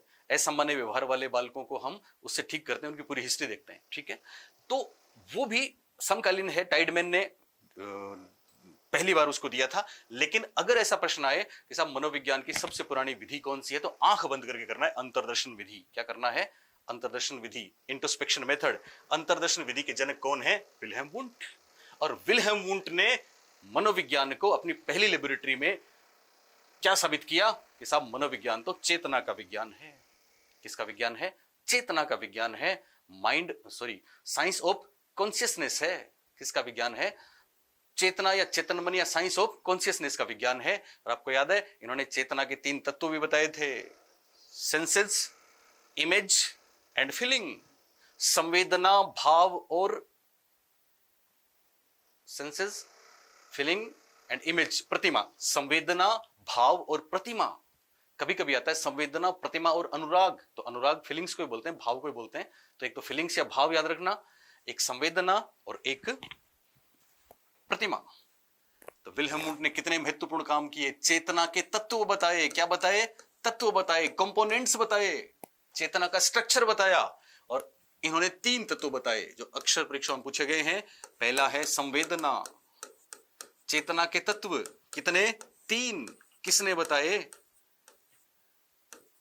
विल्हेम वुंड ने बताए। दूसरा प्रतिमा, इमेजेस। आप पढ़ते हो ना सेंसेस कितना इंपॉर्टेंट है, हमसे पढ़ चुके हैं आप, फ्राइड से लेके बहुत तक, बहुत बातों में। Images, image. और तीसरा भाव, फीलिंग्स। 3 तत्व हो गए, सेंस, इमेज, फीलिंग, या सेंसेस, इमेजेस, फीलिंग्स। बात एक ही, फर्क नहीं पड़ेगा। संवेदना, प्रतिमा, भाव, ये 3 तत्व चेतना की किसने बताए? विल्हेम वुंड ने बताए साहब। तो वुंड के बारे में तमाम जानकारी आप याद रखोगे। ओके, अब विल्हेम वुंड के शिष्य हुए टीचनर। तो टीचनर ने, इतना ही ध्यान रखना, विल्हेम वुंड का जो वॉलेंटेरिज्म था, जो ऐच्छिकवाद था, उसी को अमेरिका में जाके कार्नेल यूनिवर्सिटी में औपचारिक रूप से एक स्कूल बना दिया और वो संरचनावाद के नाम से प्रसिद्ध हुआ। किसके नाम से प्रसिद्ध हुआ? संरचनावाद, जिसको हम बोलते हैं स्ट्रक्चरलिज्म, जिसका विरोध किया था गेस्टाल्टवाद ने भी और इसका विरोध किया था व्यवहारवाद ने भी। गेस्टाल्टवाद ने किस बात पे विरोध किया था पता है आपको? संरचनावाद तत्वों की बात करता है, अंशों की बात करता है, और गेस्टाल्टवाद समग्र की बात करता है। गेस्टाल्टवाद भी जर्मनी से ही था, वर्दिमर कोफका कोहलर। और व्यवहारवाद संरचनावाद की इसलिए विरोध करता है कि संरचनावादी वुंड, टीचनर आदि लोगों ने अंतर्दर्शन विधि का इजाद किया था और व्यवहारवादी अंतर्दर्शन को महत्वपूर्ण नहीं मानते। वो तो प्रयोग करके, ऑब्जर्वेशन करके वस्तुनिष्ठ प्रेक्षण को महत्वपूर्ण मानते हैं। तो दोनों बातें याद रखना। संरचनावाद के विरोध में व्यवहारवाद आया, क्योंकि संरचनावाद अंतर्दर्शन की बात करता है और व्यवहारवाद बहिदर्शन या वस्तुनिष्ठ प्रेक्षण की बात करता है। Watson, Pillsbury, McDougall, Skinner, Thorndike, Pavlov आदि लोग व्यवहारवादी हैं। वुडवर्थ, तो उन्होंने संरचनावाद के स्थान पे संरचनावाद का विरोध किया, क्योंकि अंतर्दर्शन के स्थान पे बही दर्शन या ऑब्जर्वेशन को महत्वपूर्ण माना। इसी तरह से गेस्टाल्टवाद भी पढ़ेंगे हम बाद में कि साहब गेस्टाल्टवादियों ने संरचनावाद के अंशों के टुकड़ों के, मैं क्या है वो कॉन्सेप्ट बताऊंगा आपको बाद में, अंशों की अवधारणा को महत्वपूर्ण नहीं माना, बल्कि समग्र और एज ए होल को महत्वपूर्ण माना। समग्र हमेशा अंशों के योग से अधिक होता है। मैक्स वर्दिमर, याद है ना आपको, ये थे विल्हेम वुंट और टिचनर। और इसके बाद अगला जो नाम आता है, मनोविज्ञान की विकास यात्रा के चरण पढ़ रहे हैं हम। पहला चरण हमने पढ़ा मनोविज्ञान आत्मा का विज्ञान है, उसके पक्ष में 4 तर्क याद है। उत्पत्ति साइके लोगो शब्दों से हुई। दूसरा डेमोक्रेटस, सुकरात, प्लेटो, अरस्तु ने मनोविज्ञान को आत्मा का विज्ञान बोला। तीसरा 16वीं शताब्दी तक मनोविज्ञान दर्शन शास्त्र का भाग था। और चौथा मनोविज्ञान शब्द की उत्पत्ति ही, माफ करें, मनोविज्ञान शब्द पहली बार 1590 में रुडोल्फ गोयकले ने अपनी बुक में दिया। उनकी बुक का नाम वही है जो आपके ऐप का नाम है, साइकोलॉजिया। और उसके बाद हमने देखा मनोविज्ञान की विकास यात्रा का दूसरा चरण शुरू होता है 17वीं शताब्दी में, जो 18वीं शताब्दी में भी चलता है। और वहां मनोविज्ञान को माना गया मन का विज्ञान, साइंस ऑफ माइंड। और उसमें महत्वपूर्ण नाम था पंपोनोजी। कुछ और नाम थे जो हमने बात करी, can't, Hume, स्पेरी, Penrose, Hobbes, Descartes. याद रखना डेकार्टे, रेन डेकार्टे हैं जिन्होंने बोला था कि साहब मैं सोचता हूं इसलिए मैं हूं, I think therefore I am. उन्होंने बोला था बॉडी माइंड दोनों अलग अलग होते हैं। तो वो द्वैतवाद के प्रवर्तक हैं रेन डेकार्टे, साथ में होब्स भी हैं। उन्होंने मनोविज्ञान को 17वीं शताब्दी में दर्शन शास्त्र के चुंगल से मुक्त करवाया और मनोविज्ञान एक अलग अस्तित्व के रूप में नजर आने लगा। लेकिन वास्तव में मनोविज्ञान असली व्यवस्थित और स्वतंत्र और वैज्ञानिक विषय के रूप में सामने आया 19वीं शताब्दी में। और यहां महत्वपूर्ण घटना 1879 की लिप्जिंग जर्मनी की प्रयोगशाला थी, जो स्थापित करी थी विल्हेम वुंट ने। और Wilhelm Wundt father of modern psychologist है। विल्हेम वुंट संरचनावाद के प्रवर्तक हैं। विल्हेम वुंट अंतर्दर्शन विधि के प्रवर्तक हैं। विल्हेम वुंट ने मनोविज्ञान की पहली विधि, प्राचीनतम विधि, अंतर्दर्शन विधि दी। और विल्हेम वुंट ने मनोविज्ञान का पहला स्कूल, स्ट्रक्चरलिज्म या पहला संप्रदाय, संरचनावाद दिया। विल्हेम वुंट ने पहली लेबोरेटरी में बहुत से प्रयोग किए। और मनोविज्ञान की विकास यात्रा का दूसरा चरण मन का विज्ञान था, तीसरा चरण चेतना का विज्ञान था। इसके रूप में भी विल्हेम वुंट ने इसको स्थापित किया। और यहां विल्हेम वुंट और टिचनर के बाद एक नाम और आएगा, और वो आएगा विलियम जेम्स का।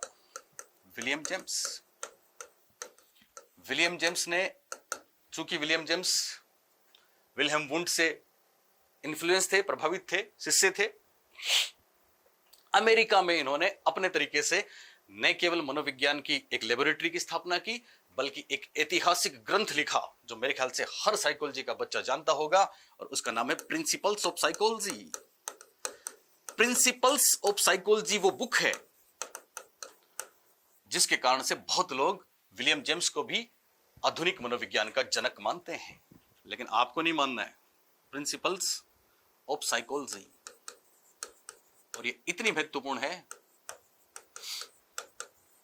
कि इसकी डेट भी परीक्षाओं में आ चुकी है। 1890 में एक टॉक टू टीचर्स इनकी महत्वपूर्ण बात थी। कौन सी?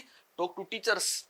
इनकी बहुत सी बातें इन्होंने मनोविज्ञान की, आपको पता है विलियम जेम्स की मनोविज्ञान की प्रसिद्ध परिभाषा है, क्या है? विलियम जेम्स ने भी तो मनोविज्ञान को चेतना का विज्ञान माना था। विलियम जेम्स भी तो विलियम वुंट से प्रभावित थे। विलियम जेम्स ने मनोविज्ञान की परिभाषा दी है कि मनोविज्ञान की सर्वोत्तम परिभाषा चेतना के वर्णन और व्याख्या के रूप में की जा सकती है। ये वही विलियम जेम्स हैं। और इनकी प्रिंसिपल्स ऑफ साइकोलॉजी बुक जब आई, उसमें बहुत सी बातों का जिक्र है।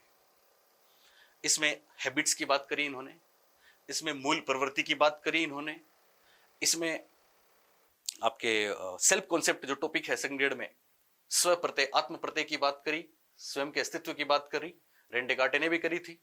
और खास बात, विलियम जेम्स अमेरिकन मनोविज्ञान के जनक माने जाते हैं। किसके जनक माने जाते हैं? अमेरिकन मनोविज्ञान के जनक। तो अमेरिकन मनोविज्ञान के जनक या अमेरिकन मनोविज्ञान के फाउंडर भी कौन है? विलियम जेम्स हैं। कौन है? William James. लेकिन इन दोनों के अलावा एक तीसरी बात इनकी बहुत खास, बहुत महत्वपूर्ण, और वो ये है कि प्रिंसिपल्स ऑफ साइकोलॉजी में उन्होंने संरचनावाद का विरोध किया। किसका विरोध किया? संरचनावाद का। चेतना का विज्ञान तो माना, लेकिन इन्होंने ये कहा कि आप चेतना के एलिमेंट्स की बात मत करो, आप संरचना की बात मत करो, तत्वों की बात मत करो, क्योंकि चेतना तो उस नदी की धारा के समान है जो एविरल बहती है। हमारे ब्रेन में भी एविरल थॉट्स आते हैं जो रुकते नहीं है। हालांकि ये सब्जेक्टिव होते हैं, हर इंसान के अलग अलग होते हैं, पर्सनल होते हैं, पर ये एक प्रवाह के रूप में चलते हैं। इसलिए इनकी बहुत बड़ी बात कभी आपने सुनी हो तो, और वो है स्ट्रीम ऑफ कॉन्शियसनेस। ध्यान रखना, स्ट्रीम ऑफ कॉन्शियसनेस आपको मिल जाए परीक्षा में तो आंख बंद करके कर देना, विलियम जेम्स, चेतना का प्रवाह। चेतना का प्रवाह या चेतना की धारा। चेतना की धारा की बात करने वाले कौन? William James. चेतना के प्रवाह की बात कौन करते हैं? William James. और चेतना की प्रवाह वो बात है जिससे विलियम जेम्स कहते हैं कि साहब एक्चुअली चेतना या कॉन्शियसनेस या चेतन मन का काम ये नहीं होता कि हम तत्वों में उलझ जाएं। चेतन मन तो ये डार्विन से भी प्रभावित थे, जॉन ड्यूवी की बात भी करते हैं। चेतना के तत्व महत्वपूर्ण नहीं है, बल्कि चेतना किस तरह से काम करती है कि व्यक्ति अपने पर्यावरण के साथ अनुकूलन करता है, अडेप्टेशन करता है। इसलिए इन्होंने चेतना के तत्वों की बजाय चेतना के कार्य की बात करी। किसकी बात करी? कार्य की बात करी। कार्य को इंग्लिश में बोलते हैं फंक्शनल। और यहीं से एक नया स्कूल बना जो मनोविज्ञान का दूसरा स्कूल है, और वो है प्रकार्यवाद। कौन सा है वो? प्रकार्यवाद, जिसको हम बोलते हैं फंक्शनलिज्म। तो याद रखना, फंक्शनलिज्म के फाउंडर कौन? फंक्शनलिज्म के जनक कौन? William James. हालांकि औपचारिक रूप से प्रकार्यवाद की स्थापना भी मैं आपको बताऊंगा, जिसमें कुछ लोगों के नाम आएंगे। थोंडाइक का नाम भी आएगा, डीवी का नाम भी आएगा, एंजल का नाम भी आएगा, हार्वे किर्र का नाम भी आएगा। 4 लोगों ने किया 1994-95 में। लेकिन प्रकार्यवाद की विचारधारा देने वाले कौन हैं? विलियम जेम्स हैं। जिस तरह से संरचनावाद की विचारधारा देने वाले, इच्छिकवाद, वॉलंटरिज्म देने वाले विल्हेम वुंट थे, तो विलियम जेम्स की खास बात प्रकार्यवाद।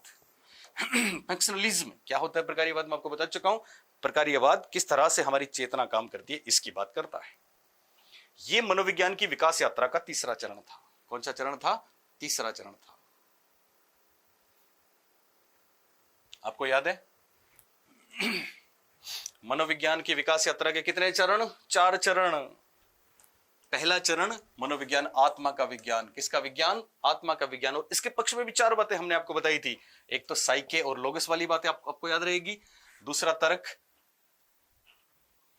साइके और लोगस वाली बात आपको याद रहेगी। दूसरा तर्क, मनोविज्ञान को आत्मा का विज्ञान मानने में 4 लोग, डेमोक्रिटस, सुकरात, प्लेटो, अरस्तु, इनकी बातें आपको याद रहेंगी। डेकार्टे और डेमोक्रिटस अलग अलग हैं, याद रखना। तीसरी बात, 16वीं शताब्दी तक दर्शन शास्त्र का भाग था, यह आपको याद रखना है। और चौथी बात, साइकोलॉजिया वाली महत्वपूर्ण बात आपको याद रहेगी। रुडोल्फ गोइकले ने 1590 में पहली बार साइकोलॉजी शब्द का प्रयोग किया, को काम में लिया। ओके, बहुत गर्मी है, एसी मैंने इसलिए बंद करवा दिया कि मेरे को ये प्रॉब्लम है।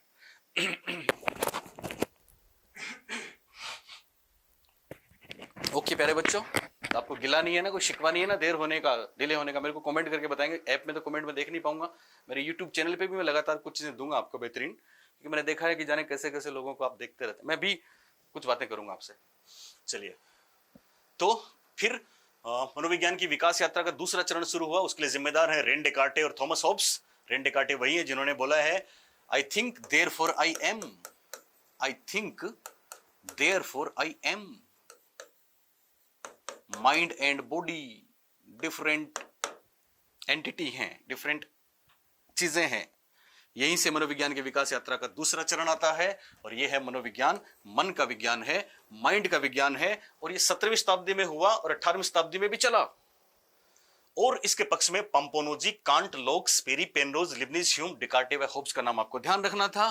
और खास बात, उसके बाद मनोविज्ञान की विकास यात्रा का तीसरा चरण आया, चेतन मन चेतना का विज्ञान। इस पे एक प्रश्न आया कि साहब मनोविज्ञान के जो 4 चरण, उनमें सबसे छोटा चरण कौन सा है? तो ये 3 नंबर वाला ही सबसे छोटा होगा, क्योंकि 1879 में शुरू हुआ। 19वीं शताब्दी के हिसाब से बात करें तो, और शुरू कब हुआ था? 1879 में, और खत्म हो जाएगा बहुत जल्दी, क्योंकि व्यवहारवाद आने वाला है। क्योंकि मनोविज्ञान की विकास यात्रा का अंतिम चरण व्यवहार का विज्ञान आने वाला है। यहां पे ध्यान रखना है, चेतन मन या चेतना का विज्ञान के पक्ष में 3 महत्वपूर्ण नाम है, Wilhelm Wundt, EB Titchener, William James. Weiss और जेम्स सेली का नाम भी आपको याद रखना है। फिर विल्हेम वुंट ने जो कमाल किए थे, उनमें पहली बात 1879 की लिप्जिंग जर्मनी की प्रयोगशाला थी। दूसरी बात, विल्हेम वुंट आधुनिक मनोविज्ञान के जनक हैं। तीसरी बात, प्रयोगात्मक मनोविज्ञान के जनक हैं। चौथी बात, साइंटिफिक साइकोलॉजी के जनक हैं। पांचवी बात, इन्होंने वॉलेंटियरिज्म दिया जिसकी परिणति संरचनावाद या स्ट्रक्चरलिज्म के रूप में हुई। पांचवी बात, ये प्रथम मनोवैज्ञानिक हैं। छठी बात, इन्होंने मनोविज्ञान की प्रथम विधि, प्राचीनतम विधि अंतर्दर्शन भी दी है। छठी बात, इन्होंने चेतना के 3 तत्व बताए, संवेदना, प्रतिमा और भाव। और इनके शिष्य टीचनर ने औपचारिक रूप से संरचनावाद की स्थापना की थी। लेकिन चेतना का विज्ञान मानने वाले एक और मनोवैज्ञानिक हैं, विलियम जेम्स, जो अमेरिका में मनोविज्ञान के जनक कहलाते हैं, जिनकी प्रिंसिपल ऑफ साइकोलॉजी कमाल की कृति है, जिसमें उन्होंने स्ट्रीम ऑफ कॉन्शियसनेस की बात करी, चेतना के प्रवाह की बात करी, और इसी से निकला प्रकार्यवाद, फंक्शनलिज्म, जो विलियम जेम्स की देन माना जाता है। और साहब, मनोविज्ञान के विकास यात्रा का तीसरा माइलस्टोन चेतना या चेतन मन पे आके रुका, ठहरा, लेकिन बहुत थोड़े समय के लिए, क्योंकि आलोचक आ गए, क्रिटिक्स आनी शुरू हो गई। किस बात को लेके हुई, सुने। पहली बात कि साहब, आप मनोविज्ञान को अगर चेतना का विज्ञान कहते हैं तो पहली महत्वपूर्ण बात, एनिमल्स में कॉन्शियसनेस नहीं होती, जानवरों में चेतना नहीं होती, तो आप मनोविज्ञान के क्षेत्र को मन की तरह सेम छोटा कर रहे हो, संकुचित कर रहे हो। दूसरी महत्वपूर्ण बात, अगर आप मनोविज्ञान को चेतना का विज्ञान कहते हैं तो आप जवाब दें। पहला प्रश्न उठाने वाले थे सिगमंड फ्राइड।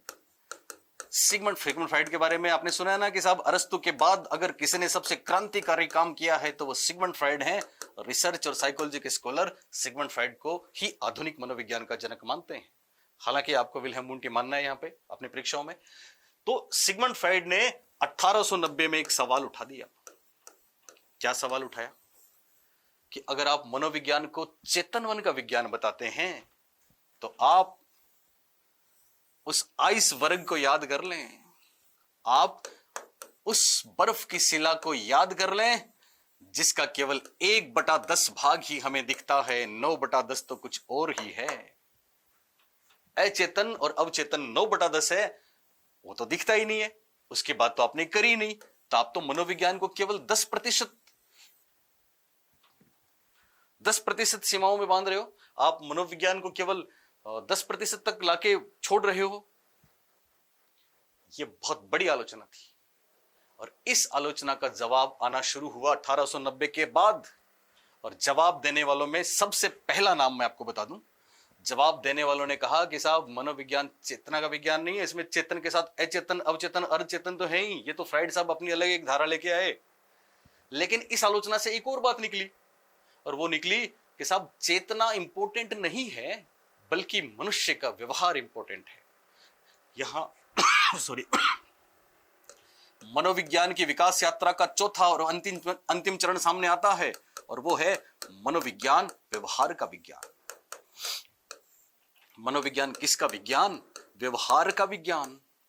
मनोविज्ञान व्यवहार का विज्ञान। और याद रखें, हमने आपको बताया था 16वीं शताब्दी तक आत्मा, 17वीं 18वीं मन, 19वीं शताब्दी में चेतना, और 20वीं शताब्दी में मनोविज्ञान व्यवहार का विज्ञान माना गया, जो अब तक माना जाता है। 20वीं शताब्दी में मनोविज्ञान किसका विज्ञान माना गया? व्यवहार का। हालांकि व्यवहार में लेटेस्ट साइकोलॉजिस्ट बेरन वगैरह की बात करें, सेंट्रोक की बात करें, इवन एटकिंसन की बात करें, तो ऐसे लोगों ने मेंटल ऑपरेशंस, मानसिक संक्रियाओं, प्रक्रियाओं, संज्ञानात्मक क्षमताओं को भी इसमें शामिल किया है, तो वो व्यवहारवाद का ही हिस्सा है। तो ध्यान रखें, मनोविज्ञान व्यवहार का विज्ञान के रूप में स्थापित हुआ 20वीं शताब्दी में। कब हुआ? 20वीं शताब्दी में। और इसको स्थापित करने वाले थे जे.बी. वॉटसन। कौन थे? जे.बी. वॉटसन। व्यवहारवाद के फाउंडर, मनोविज्ञान को व्यवहारवाद के रूप में स्थापित करने वाले थे वॉटसन।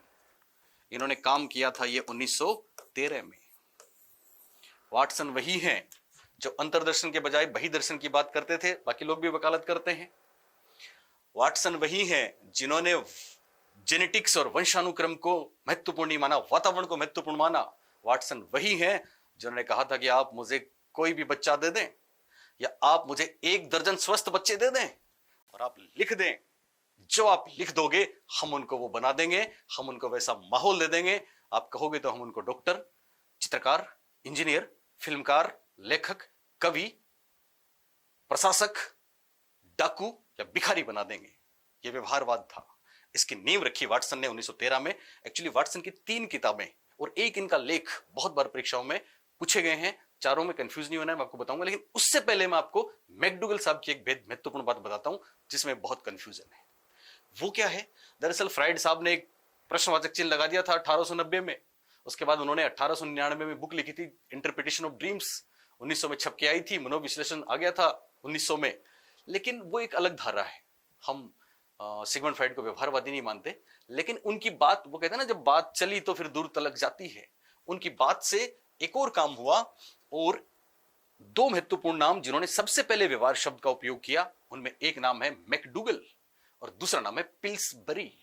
मैकडूगल और पिल्सबरी की बात जब तक हम नहीं करेंगे तब तक व्यवहारवाद की शुरुआत नहीं करेंगे। हालांकि औपचारिक रूप से व्यवहारवाद के जनक वाटसन माने जाएंगे, जॉन ब्रोडस वाटसन, जेबी वाटसन माने जाएंगे। लेकिन व्यवहारवाद शब्द का पहली बार प्रयोग किसने किया? तो मैकडूगल और पिल्सबरी का नाम आएगा। मैकडूगल और पिल्सबरी। मैं आपको थोड़ा सा बता दूं, पिल्सबरी की एक परिभाषा है मनोविज्ञान की जो मैं आपके लिए लेके आया हूं, आपको अभी बताऊंगा मैं। और इन्होंने बोला है कि मनोविज्ञान की वास्तव में परिभाषा है कि सब व्यवहार को किस तरह से हम जाने, खोजें। वैज्ञानिक रूप से व्यवहार की खोज करना ही वास्तव में मनोविज्ञान की परिभाषा है। ये पिल्सबरी ने बोला। और पिल्सबरी ने अमेरिका में 1911 में ये बात बोली। एक महत्वपूर्ण बुक है इनकी, उसका नाम है इसेंशियल्स ऑफ साइकोलॉजी। बुक का नाम है इसेंशियल्स। हिंदी में करने की कोशिश मत करना, इसेंशियल्स ऑफ साइकोलॉजी। हां, इसको अगर आपको हिंदी में लिखना है तो वो तो हमें भी मजा आता है। आप ऐसे लिखेंगे इसेंशियल्स। हमारी बुक्स में, अगर आपने फर्स्ट ग्रेड सेकंड ग्रेड की हमारी बुक नहीं ली है तो जल्दी से बुक ले आना। उससे बेहतर कुछ नहीं है पूरे राजस्थान में, इवन पूरे इंडिया में। Essentials, essentials of psychology. Essentials of psychology 1911 में आई थी। और ये बुक लिखने वाले कौन हैं? पिल्सबरी, जिन्होंने इसमें व्यवहार शब्द का उल्लेख किया था। तो याद रखना, Pillsbury, essentials of psychology book 1911 में, इसमें उन्होंने व्यवहार शब्द का उल्लेख किया था। लेकिन इससे पहले मैकडूगल साहब ने कमाल कर दिया था। मैकडूगल डार्विन को पढ़ रहे थे। मैकडूगल यूजेनिक्स की बात करते थे, जेनेटिक्स की बात करते थे। लेकिन मैकडूगल ने औरों से हटके मूल प्रवृत्तियों वाली बात करी, जो विलियम जेम्स ने भी करी थी। और इन्होंने व्यवहार का निर्धारण करने वाली अंतर्निहित और जन्मजात शक्तियों को मूल प्रवृत्ति कहा, उन प्रेरकों को मूल प्रवृत्ति कहा। इसलिए मैकडूगल प्रेरक संप्रदाय के जनक माने जाते हैं। किसके जनक माने जाते हैं? प्रेरक संप्रदाय के जनक माने जाते हैं, जिसको इंग्लिश में बोलते हैं हॉर्मिक स्कूल। हॉर्मिक स्कूल किसने बनाया? तो विलियम मैकडूगल ने बनाया। किसने बनाया? William McDougall. William McDougall actually England में पैदा हुए थे, लेकिन बाद में अमेरिका में काम किया, इसलिए इनको इंग्लिश बोर्न यूएस साइकोलॉजिस्ट कहा जाता है। इंग्लिश बोर्न यूएस साइकोलॉजिस्ट आपने कई बार सुना ना कि साहब, वो आपके बहुत से लोग जर्मनी में पैदा हुए, फिर वो चले गए यूएस, तो जर्मन यूएस साइकोलॉजिस्ट इनको बोलते हैं हम। तो वैसे ही ये विलियम मैकडूगल हैं, जो हॉर्मिक स्कूल या प्रेरक संप्रदाय के जनक हैं, मूल प्रवृत्तियों के जनक हैं। 14 मूल प्रवृत्तियां हर कोई जानता है। इन्होंने 3 किताबें लिखी एक्चुअली, और सबसे पहली बार इन्होंने चेतना शब्द की आलोचना करी, क्योंकि तीसरी धारा थी ना, मनोविज्ञान चेतना का विज्ञान है। इसकी आलोचना करने वाले पहले इंसान थे विलियम मैकडूगल। और इन्होंने 3 किताबें लिखी। एक्चुअली इनकी किताबों के बारे में कंफ्यूजन नहीं करना है। 1905 में, 1908 में और 1923 में। कई बार क्या होता है कि कुछ बुक्स की डेट रिवाइज होती है, जैसे 23 वाली रिवाइज हुई थी 49 में, तो हमारी बुक में 49 की डेट है, चिंता नहीं करना, वो भी राइट है। 3 किताबें इनकी आई थी 1905, 1908, 1923। 1905 में इनकी पहली बुक आई थी फिजियोलॉजिकल साइकोलॉजी। बुक का नाम क्या है? Physiological psychology. विलियम मैकडूगल की बुक्स की बात कर रहा हूं।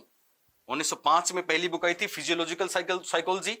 1908 में दूसरी बुक आई थी इंट्रोडक्शन टू सोशल साइकोलॉजी। नाम में कंफ्यूजन नहीं करना है, परीक्षा में आ चुके हैं, और जरूर परीक्षा में बुक्स का नाम एक आध पूछा जाएगा आपको। पहली बुक 1905 में विलियम मैकडूगल की फिजियोलॉजिकल साइकोलॉजी, दूसरी बुक 1908 में इंट्रोडक्शन टू सोशल साइकोलॉजी, और तीसरी बुक 1923 में आई थी और वो थी N outline of psychology. N outline इस नाम से कुछ और लोगों ने भी किताब लिखी है, एन आउटलाइन ऑफ साइकोलॉजी, पर हमको याद रखना है विलियम मैकडूगल, 1923 में आई थी। हालांकि 1926 में इनकी एक और बुक आ गई थी, N outline of abnormal psychology. Abnormal, तो अबनॉर्मल साइकोलॉजी भी इनकी है, आउटलाइंस ऑफ साइकोलॉजी इनकी है, इंट्रोडक्शन टू सोशल साइकोलॉजी इनकी है, और फिजियोलॉजिकल साइकोलॉजी पहली बुक 1905 में इनकी आई थी, जिसमें उन्होंने एक शब्द यूज किया था, आचरण, कंडक्ट। कौन सा शब्द यूज किया था? कंडक्ट। और इनकी परिभाषा बहुत प्रसिद्ध है, जो बाद वाली बुक के बाद पूरी दुनिया में जग जाहिर हो गई थी। एन आउटलाइन ऑफ साइकोलॉजी के बाद वो परिभाषा, और वो परिभाषा आपने खूब पढ़ी होगी, सुनी होगी, मैं आपको लिखवाऊंगा भी कि साहब मनोविज्ञान प्राणी मात्र के आचरण का विधायक विज्ञान है, प्राणी मात्र के आचरण का विधायक विज्ञान है। विलियम मैकडूगल, बुक उनकी 1908 में जो आई थी, इंट्रोडक्शन टू सोशल साइकोलॉजी, इसमें उन्होंने व्यवहार शब्द का पहली बार उपयोग किया था। तो याद रखना, परीक्षा में अगर आपको पूछ लें कि साहब व्यवहार शब्द का पहली बार प्रयोग किसने किया, आप बोलेंगे विलियम मैकडूगल। मैकडूगल के साथ दूसरा नाम पिल्सबेरी। लेकिन खास बात, मनोविज्ञान की विकास यात्रा की ये जो अंतिम माइलस्टोन है, आखिरी जो चरण है, उसको स्थापित करने वाले थे जॉन ब्रोडस वाटसन, जेबी वाटसन। और जेबी वाटसन ने यह काम किया था 1913 में। 1913 में एक महत्वपूर्ण घटना हुई थी। अमेरिका में एक जर्नल प्रकाशित होता है, साइकोलॉजिकल रिव्यू। क्या नाम है उसका? Psychological review. 1913 में, और यहां वॉटसन साहब का एक लेख प्रकाशित हुआ था, उसका नाम था साइकोलॉजी, साइकोलॉजी एंड बिहेवियरिस्ट। यहां से साहब सूत्रपात हो गया, psychology and behaviourist. Psychology and behaviourist वो लेख था जिसमें वाटसन ने पूरी दुनिया के सामने व्यवहारवाद के कॉन्सेप्ट को खोल के रख दिया था, और इसी कारण से वाटसन व्यवहारवाद के जनक कहलाए। हालांकि वाटसन के बाद बहुत से लोग इसमें जुड़ते हैं।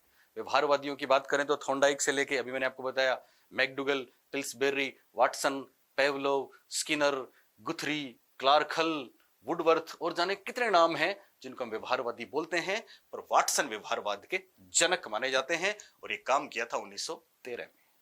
इसके बाद इनकी 3 बुक्स और जरूर ध्यान रखना, एक 1914 में बुक आई थी, एक 1919 में बुक आई थी, और एक बहुत प्रसिद्ध किताब 1925 में आई थी। मेरे ख्याल से 1925 वाली बुक का नाम तो हर कोई जानता है, उसका नाम है बिहेवियरिज्म। क्या नाम है? बिहेवियरिज्म। 1914 में इनकी इस लेख के जस्ट बाद में बुक आई थी, और उसका नाम था an introduction, Hindi English mix चलाना, an introduction to comparative psychology, an introduction to comparative psychology. An introduction to comparative psychology 1914 में आई थी, और 1919 में इनकी एक महत्वपूर्ण बुक आई थी, और वो थी साइकोलॉजी। उस बुक का नाम था साइकोलॉजी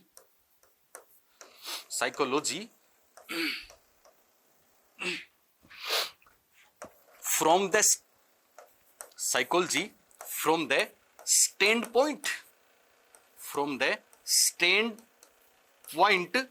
ऑफ ए बिहेवियरिस्ट।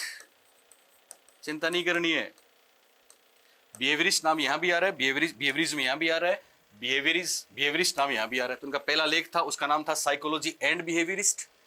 और 1919 वाली बुक थी कि साइकोलॉजी एक व्यवहारवादी की नजरों में कैसी है, यानी psychology from the standpoint of a behaviourist.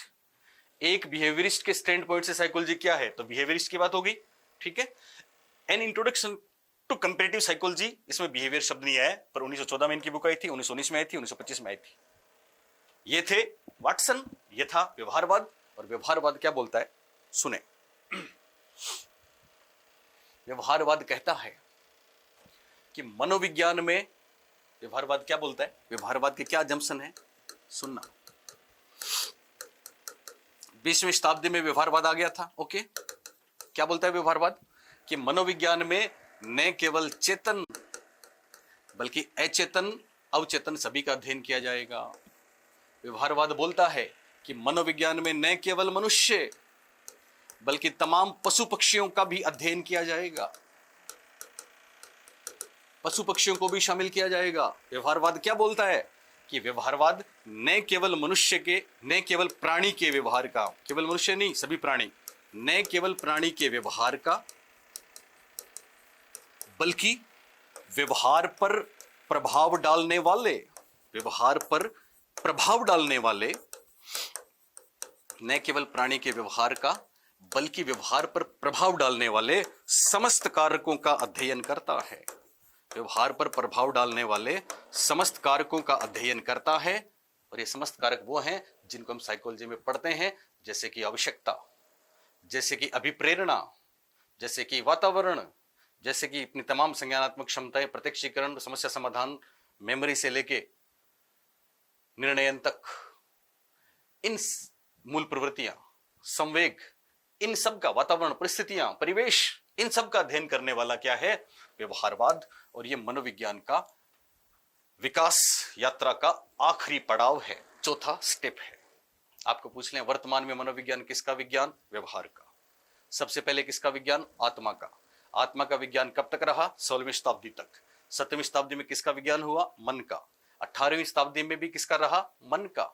19वीं शताब्दी में किसका आया? चेतना का।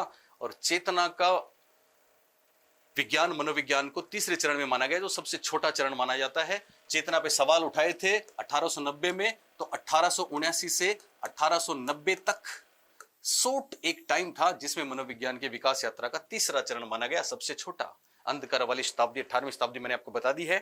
अब चूंकि मनोविज्ञान की उत्पत्ति और विकास यात्रा खत्म हो चुकी है, लिहाजा यहां पे मैं आपको दो चीजें बताऊंगा, दो परिभाषाएं जो परीक्षाओं में बहुत महत्वपूर्ण है। एक है एबिंगहॉस, जर्मनी के मनोवैज्ञानिक एबिंगहॉस, जानते हो ना, लर्निंग कर्व देने वाले एबिंगहॉस, ट्राइग्राम देने वाले एबिंगहॉस, त्रिवर्ण, सीवीसी, फॉरगेटिंग कर्व, स्मृति पे काम करने वाले एबिंगहॉस। इन्होंने मनोविज्ञान की एक बहुत खूबसूरत सी परिभाषा दी है जो इसकी विकास यात्रा को परिलक्षित करती है। इन्होंने कहा है psychology has a short history, psychology has a short history but a long past, या फिर यूं कहें psychology has a long past but A short history. यानी मनोविज्ञान का अतीत तो लंबा है। क्या लंबा है? अतीत। अब देखो, अतीत उर्दू का शब्द है तो यहां दोनों में फर्क करने के लिए अतीत लिख देते हैं, ऐसा अपनी परीक्षाओं में भी आता है, पर वास्तव में तो इंग्लिश में हिस्ट्री और पास्ट का अंतर देखना होता है, ठीक है ना। अतीत तो लंबा है पर इतिहास बहुत छोटा है। इतिहास क्या है? छोटा है। क्यों है मैं आपको बता चुका हूं। अतीत तो साहब आज से 2500 साल पहले से चला आ रहा है, लेकिन वो बातें ऑथेंटिक नहीं है। लिखित प्रमाण हमको मिलते हैं 16वीं शताब्दी के बाद, इसलिए हिस्ट्री 16वीं शताब्दी से ही शुरू होती है। और स्पेशली 16वीं शताब्दी के बाद भी आपको पता है 17वीं 18वीं में कुछ काम ही नहीं हुआ। 1879 के बाद चीजें बहुत द्रुत गति से बदली हैं, तो वो शॉर्ट हिस्ट्री है बट पास्ट बहुत लॉन्ग है। ऐसा कहने वाले कौन है? एबिंगहॉस। कौन है? हरमन एबिंगहॉस। ओके। और दूसरी परिभाषा भी बहुत महत्वपूर्ण तो परीक्षा में पूछी जाती है, और वो है वुडवर्थ साहब की। किसकी है? वुडवर्थ, मेरे ख्याल से आप सब जानते होंगे। क्या बोला वुडवर्थ ने? वुडवर्थ ने चारों चरणों की बात कर दी। क्या बोला? कि मनोविज्ञान ने सर्वप्रथम अपनी आत्मा को त्यागा। मनोविज्ञान ने सर्वप्रथम किसको त्यागा? अपनी आत्मा को त्यागा। फिर मन को छोड़ा, फिर मन को छोड़ा। वुडवर्थ का बहुत प्रसिद्ध कथन है, यह परीक्षा में खूब आया है, कि मनोविज्ञान ने सर्वप्रथम अपनी आत्मा को त्यागा, फिर मन को छोड़ा, उसके बाद चेतना भी खोई, उसके बाद चेतना भी खोई। ये हिंदी के शब्द हैं साहब, हमने अलंकार बना दिए इनके। मनोविज्ञान ने सर्वप्रथम आत्मा को त्यागा, फिर मन को छोड़ा, उसके बाद चेतना भी खोई, और वर्तमान में यह व्यवहार का चोला पहने हैं। किसका चोला पहने हैं? व्यवहार का चोला पहने हैं वुडवर्थ। तो सबसे पहले आत्मा, 16वीं शताब्दी आते आते आत्मा को छोड़ दिया, फिर मन 19वीं शताब्दी में छोड़ दिया, फिर चेतना आई, उसको भी खो दिया, और वर्तमान में व्यवहार का विज्ञान है। That's it. ये था हमारा आज का एक टॉपिक, एक लेसन, मनोविज्ञान, उत्पत्ति और विकास यात्रा। कुछ स्टेटमेंट्स भी हमें लगे हाथ, उनको भी आपको लिखा देता हूं, उसके बाद हम आगे चलेंगे। ठीक है, तो आप मेरे से शिकायत नहीं करोगे, मेरे को कमेंट करके बताओगे सर हमको मजा आया, मजा आ रहा है, तो मैं सारी चीजें दूंगा, अब आपको चिंता नहीं करें, ठीक है ना। पर वो अधीर बच्चे जो चले गए, क्यों चले गए मैं नहीं जानता। मैं आपको शुरू से एक बात कहता आया था कि अपना मिलन ऐसे नहीं हुआ, कोई बात है, कुछ है। अगर उसको नहीं समझेंगे, कॉमन सेंस नहीं रखेंगे, तो वो चंद चंद चंद पैसों के लिए भाग गए। आप सोचिए, छोड़ के चले गए, उनको रिफंड भी किया, जबकि उन्होंने इतना सारा कोर्स पढ़ भी लिया था, मैम का कोर्स तो पूरा भी था। पर आप जो सुन रहे हैं मेरे को, आप तो बहुत धीर गंभीर और अधीर हमारे बच्चे हैं, तो हमारे हमारे आशीर्वाद आपके साथ हैं, उनके साथ भी हैं जो गए वो, पर वो अब उनको ऐसा नहीं करना चाहिए था। एनीवे, कुछ ज्यादा नहीं गए वैसे, 2 4 5 बच्चे गए हैं, वो इतने अधीर थे। अब पता है वो कहाँ जाएंगे, किसके पास जाके क्या पढ़ेंगे, वो तो उनकी किस्मत है। खैर एनीवे, चलिए।